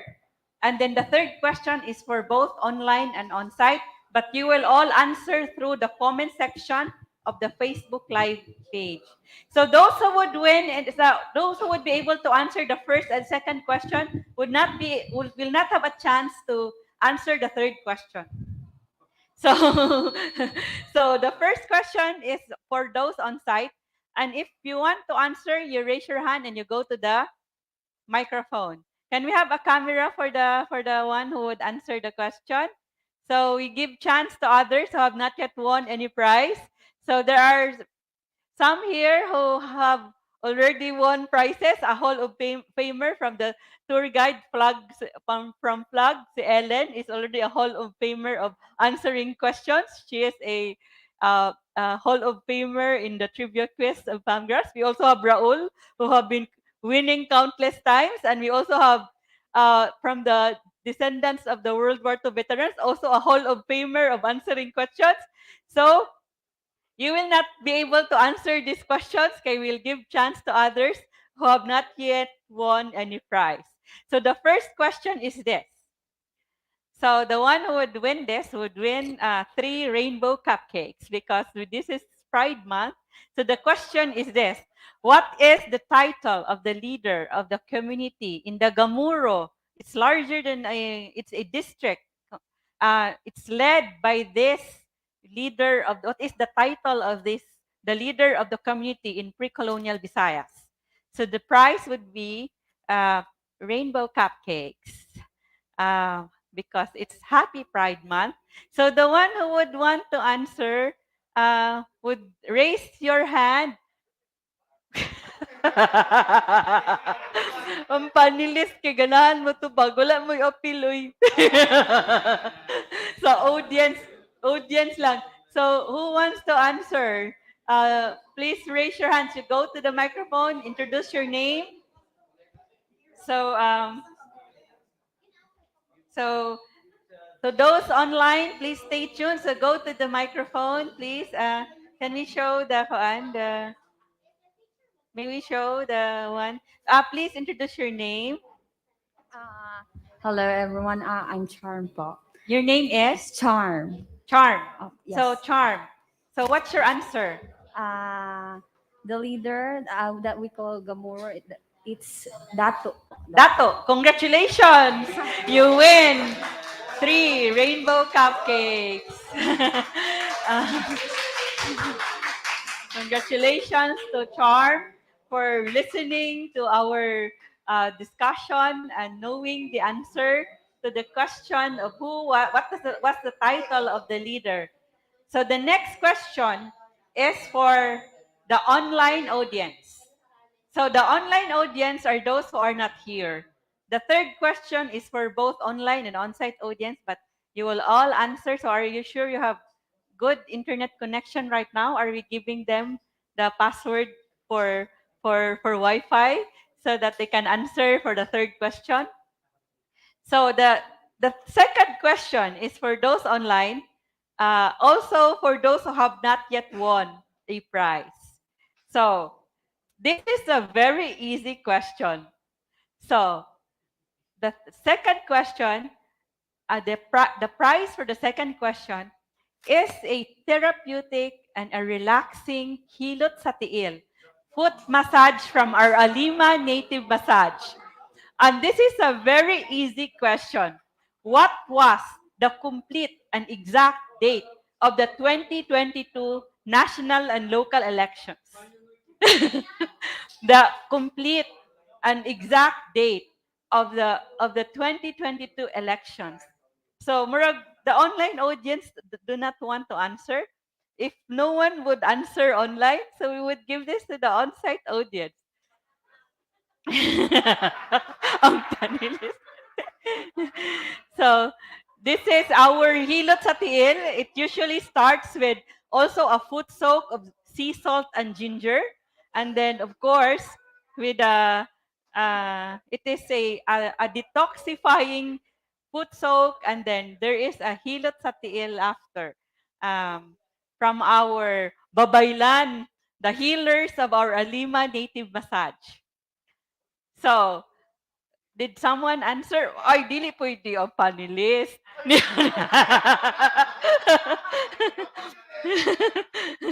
So, kanyang complete, di ba? So, is it out? It's okay na, no? The date and is it correct? Is she the first to answer? So it was supposedly Rodora, but she did not put but I said 2022. Would we consider? Should we consider the May 9? Who is Rodora? Online ba di? On-site pagka. Irregularity. So, the one who, no, kanyang on-site pan siya. So, online raman. Ang second question. Napay third question. So the third question. So the congratulations to Kay Cabanas who answered. So Kay, from where are you? Is she a student from Koan? So the next question. This is very hard. So our next question, I got it. I actually mentioned this when I discussed about Don Vicente Soto when he ran in the elections in 1937. So the next question is, the price for this is a 5-hour stay at a room for hero at Pangrass, the Cebu Heritage Hotel, and also dipping at the saltwater dipping pool, our therapeutic dipping pool with salt water. Salt water, soak and chill is the price. So this is the question. Name the two political parties in the 1937 Cebu provincial elections. I mentioned that it's the party of Don Vicente Soto and his opponent. 1937. Patay, di sa pag-google? What were the two political parties in the 1937 Cebu provincial elections? These are also the parties in the national elections at that time. So, what are the, so everyone will answer through the comment section to two political parties in the 1937 elections. So, pwede sila, pwede mo answer mo, ang panelist din, unfair kayo. Naman mo, you have actually gift certificates of overnight stay at Palmgrass, the Cebu Heritage Hotel, and also free food and drinks. And so you're not included. Wala lang may free massage, but we can change the free to free massage. Wow, wrong. The first, no, it's the second. So you can answer in, so it's actually in Spanish, but it has also an English version. So two political parties. Wala man din ako gisulti sa inyong answer, no? Wala din ako gisulti sa technical team. Ako rin kay Bao sa answer. Sige. Hapit yun, hapit. Hapit yun. Kulang, ang usalay kulang. Answer. So, answer through the comment section. Wala mo internet? Walay password. So, no one has yet answered. If no one will answer online through the comment section, we will have it on site. Answer na ka? Which is your answer? Unsay answer niya? Wrong yapon. Wrong yapon. Sorry, you have that read the history of elections. Dili pa mao. Liberal is in the 1940s? In the 1930s? Hapit na, pero di pa gyud. Oh, so it's not the Democratic Party, it's not Partido Demokrata. What was the party of Don Vicente Soto? The party of Don Vicente Soto. Do you know the party of Don Vicente Soto? Oh, the party, Don Vicente Soto is a patriotic politician. He was he fought against the Spaniards, fought against the Americans. He was for democracy. He fought for press freedom. We should know about his life. You read the books about Don Vicente Soto. We have a book at Palmgrass Cebu Heritage Hotel, authored by Clarence Paul Waminal. We're going to get hold of a book written also by Dr. 𝗟𝗏𝗄 𝗪 about Don Vicente Soto. So, hapit na gyud. Sige. Ha? Unsa ko no? So, question from the audience. Ako, hindi ko ka-answer. Si Gilliam maka-answer. What? Unsay partido ni BBM? Ha?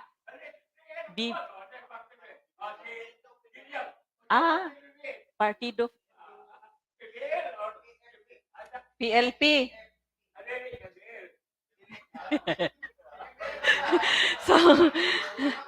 so, walay maka-answer, ani? Should I have another question? I will give another question because no one can answer. The answer is Nacionalista Party and Frente Popular. Popular Front was the party of Don Vicente Soto. Yes. So now you know. So, Frente Popular and then Frente Popular. So we have no question. We have no one answered the question. It's a very hard question. Yun. Kaya karon na apa. So patay unsa may akong ipangutana ani next. Kini. So online gihapon and online ni ang next question. So you will answer at the comment section. Ha? So the next question, this is the last question. You will win soak and chill if you will be able to answer this question. So in Spanish time, which class in among the natives would be able to be a leader in the community? What class? During the Spanish colonial period, which class can be chosen as a leader of the community? Patay, lisod kayo ako question. Lisod kayo ako question. Hall of Famer naman ako. So those online who would like to answer what is the class, the social class, socio-economic class of the natives? Correct. Nakabaw lagi mo nga mo ni answer. Congratulations to Cedric Campillo, those only from the Principalia class. Those who have wealth and properties are able to become leaders, and of course, they collaborated and cooperated with the colonizers, the Spanish colonizers.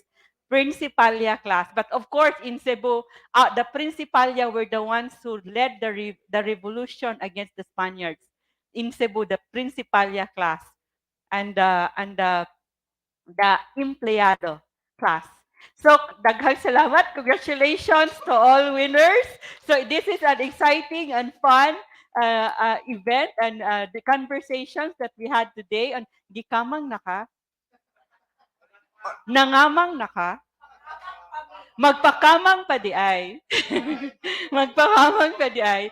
So, we will be listening to the closing statements from all our panelists. Before that, we would like to invite you to our next event, Basta Bisaya Lami, the pleasures of Visayan food in July, either July 2 or a week after that.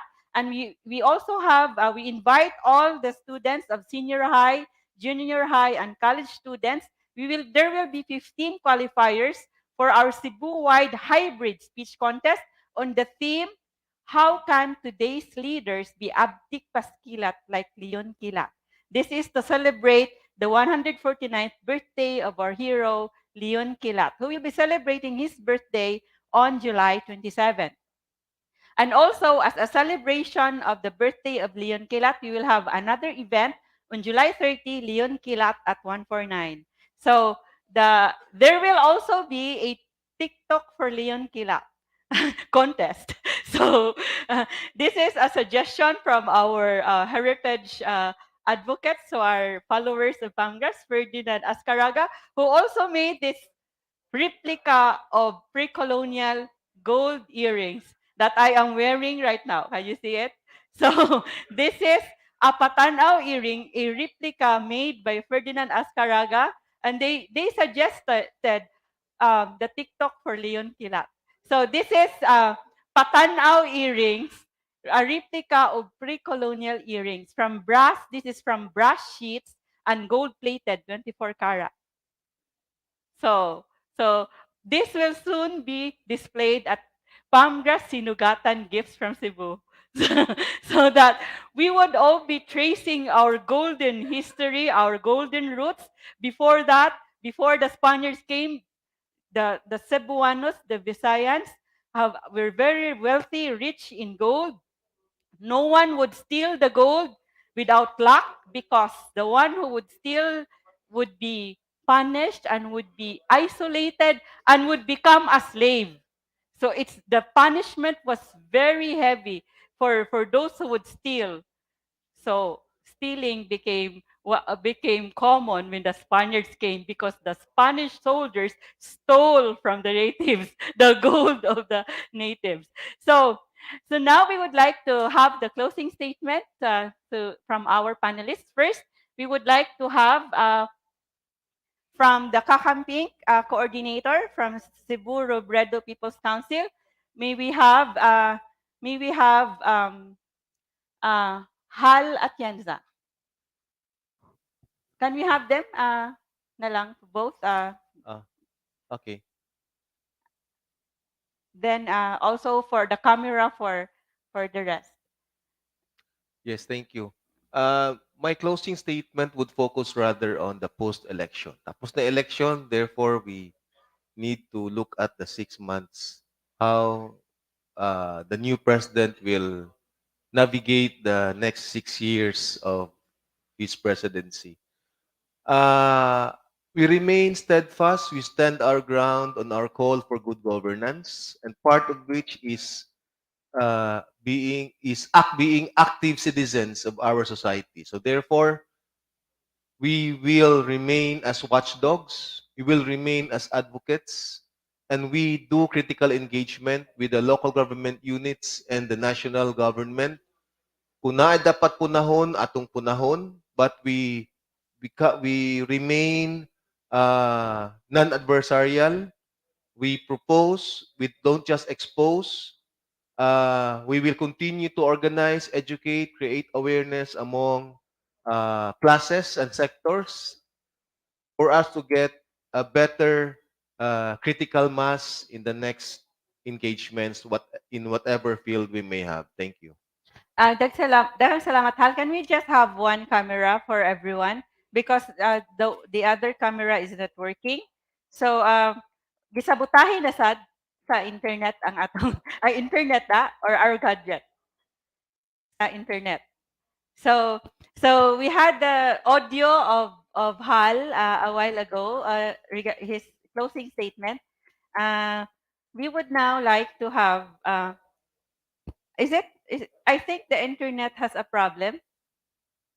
So so can we remove the other camera, please? We already have so we would now like to get the closing statement from the BBM Region 7 coordinator. We have 𝗂𝙗𝗻 Roque for his closing statement for our discussion on elections in Cebu history. Gikamang naka. Hello, maayong gabi. Kay niabot naman dahil gabi ron. Maayong gabi pod sa tanan, sa particularly those watching online. I could have speak, or my closing remarks could have been the same longer with the fine gentleman on my right side, Mr. Hal Atienza. However, it was different that the party or the candidate that I have opted to support during the last election won the candidacy. And what I could probably ask personally, and not from the organization which I am representing right now, is for the other party to absorb and for unity. It's already moot and academic. So we move forward, and I agree with that. That even if it was a landslide victory, everybody is still accountable. We still have to check either it's our candidate or not. Everybody is accountable. Thank you so much. Daghang salamat, 𝗂𝙗𝗻 Roque, for your closing statement. So from the BBM Region 7. And so now we would like to have the closing statement from the professor from the Department of Political Science of the University of San Carlos, the chair of the department, Professor Regine Laquibol. Thank you so much once again to Palmgrass and for this activity, for allowing us to share these learning spaces with all of you. While we may be overwhelmed with the majority vote given to our incoming set of officials, while maybe called to action to be united with them, let us not forget our basic important role in any politics and governance of the Philippines, which is to be engaged and involved and take up spaces for us to demand accountability and demand action. At the end of this forum, let us all reflect. No? While we may be hearing and experiencing the Kamang moments during and even after elections or even before elections, let us reflect. For whom are we willing to be Kamang for? What for will that Kamangayan for? And how come we allow ourselves ng pakamang? Thank you. And once again, have a great evening to all of you. Daghang salamat to Professor Regine. So, katong nakamanga na, lami magpakamang? Or why lami? Ano say answer? Wa makamangi? Ay, wa pa sila makamang. Pareha ta. They're waiting and waiting, but They did not kamang. No one kamang. Walay nagkamang, waiting and waiting, but no one came to kamang. so, so our panelists from the University of San Carlos Department of Anthropology, Sociology, and History. She is the chair of the department, and she is also a coordinator, a district coordinator of the Citizens Arm of the Archdiocese Electoral Citizens Arm for the elections of the Archdiocese of Cebu. The closing statement from Professor Laila Labajo. Okay, mayong hapon pag-usab o gabi na di ay no. So ang ako is more on as civil society. No, we gain our strength coming district leaders. We gain our strength from the volunteers. And after election, ang immediate nga evaluation is padayon. No? In spite of what's happening, padayon. And there's even more encouragement statements coming from our volunteers. And there's the need for more political education. And we are considering everything. Next week, we are starting our sa core group no, sa amo ang discernment process. One word na siya, kinamangay. It may be a joke, but it connotes very serious illness in the society. And that's where our discernment process will revolve. And hoping that in the next election, 3 years from now for the midterm election, and 6 years from now for the next national and local elections, we will not make kinamangay, the term kinamangay, a joke, but would really be looking into how we can stop the kinamangay because of its longer implications to the society. So with that, as civil society, we will cooperate with the winning personalities. But our task is really, as civil society, is that we ask accountability from them. And hoping that these elected officials will also realize that their accountability is to us, not just to sponsors, donors, o kanang dagko nga mga ngalan. So it's both ways ang accountability. Next, the hope is really for the Filipinos not to quarrel with each other anymore. No? Kay bastos na kayo sa social media. It's really toxic. And to take a look deeper at ourselves, why we are defending that much sa ato ang personal nga candidates. Hoping in the process, we will not be fanatic with our candidates, but we will love our country the most. Thank you. Daghang salamat. So congratulations and thank you to all our panelists for sharing their time and their talent and their insights on this important undertaking of our country, of our society, the elections.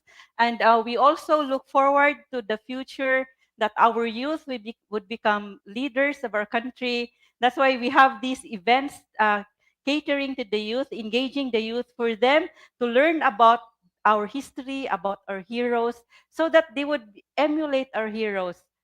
When they become leaders, they would be as selfless and as dedicated and as courageous as our Cebu heroes, as our national heroes. So we thank our partners in our events, the National Historical Commission of the Philippines, the National Quincentennial Committee, the University of San Carlos Political Science Department, the Carolinian Political Science Society, the USC Department of Anthropology, Sociology, and History, Museo Sugbo, Central Visayas Association of Museums, the Yandi Heritage Center, SOAN 2020, and CCIMPEL-PPCRV. Thank you. Congratulations to all the winners. Thank you for coming, and then see you again in our next events. Maayong gabi sa tanan.